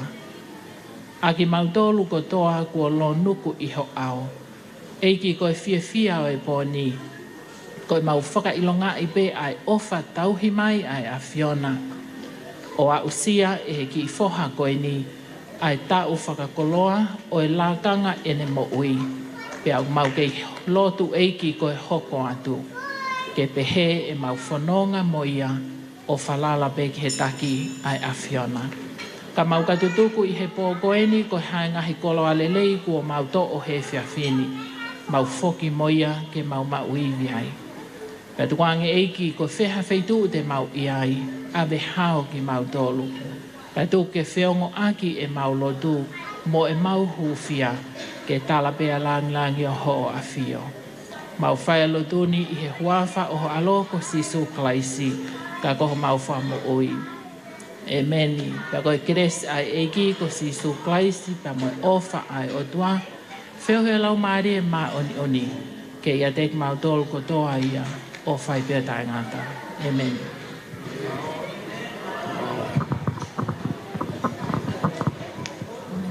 Malo, malo at ke whewhkau, lawa i taulo tutuku. Ako i tuungai, ako tawau ki ai, i he houani. Ka hangi e koe whamalo e, ko whakakoate moala. Te i mautolu ko toa penga i fofonga ofa. Family, ka inga, moi maheni, o mumia mai whakakato.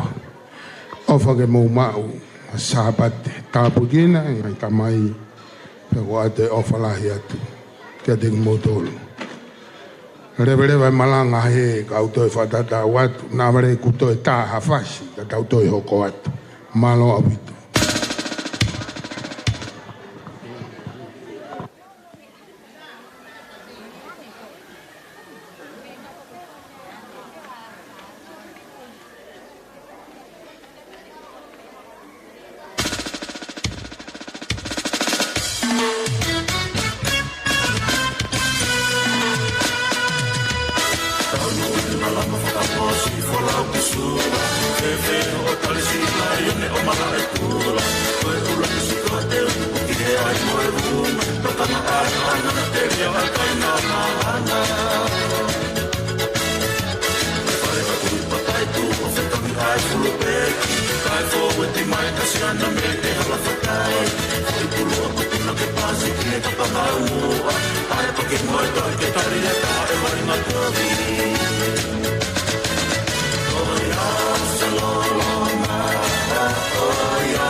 off your back. Hey, girl.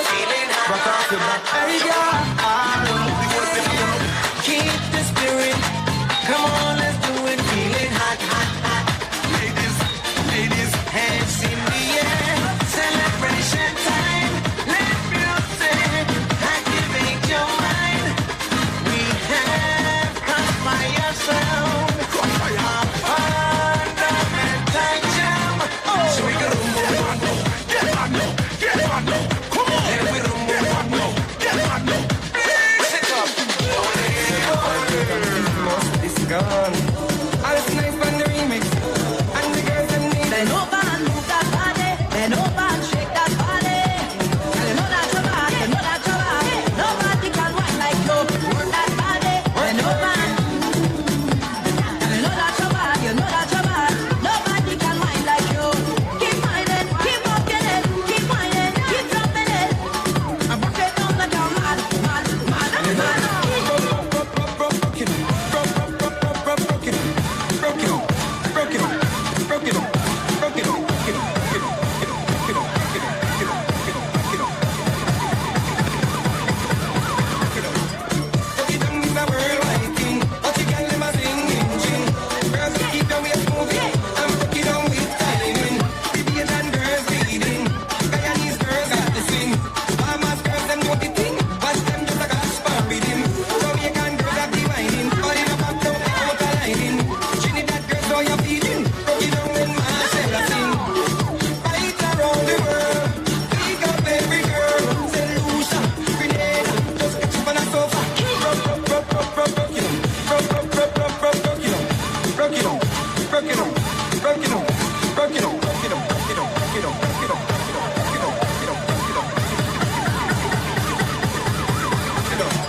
All over the world, girls looking sweet, sweet, sweet and whining it. Step up, girls, come and roll, roll and tremble it. Wind it up, wind it up, wind it up. Sexy girls, wind the body and roll, roll and handle it.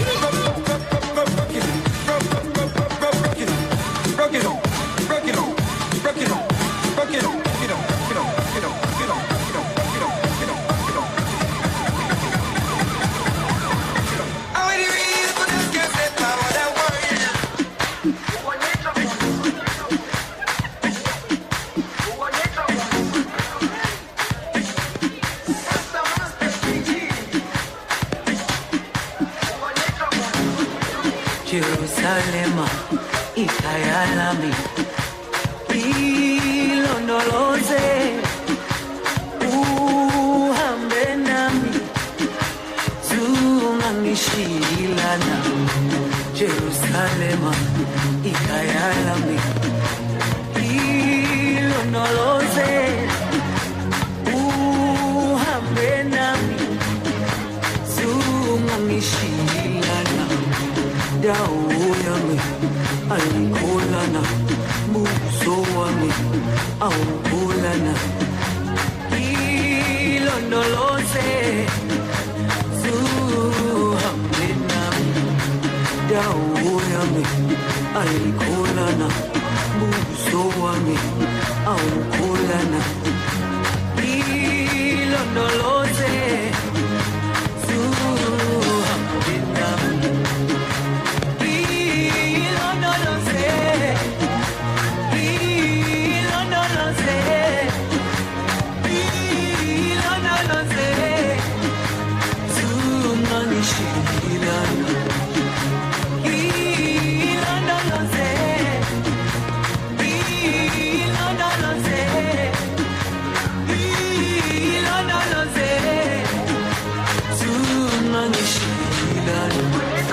Dawo yami ayikholana, buso wami awukholana.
Kankana kenu wanga imwe kenu wanga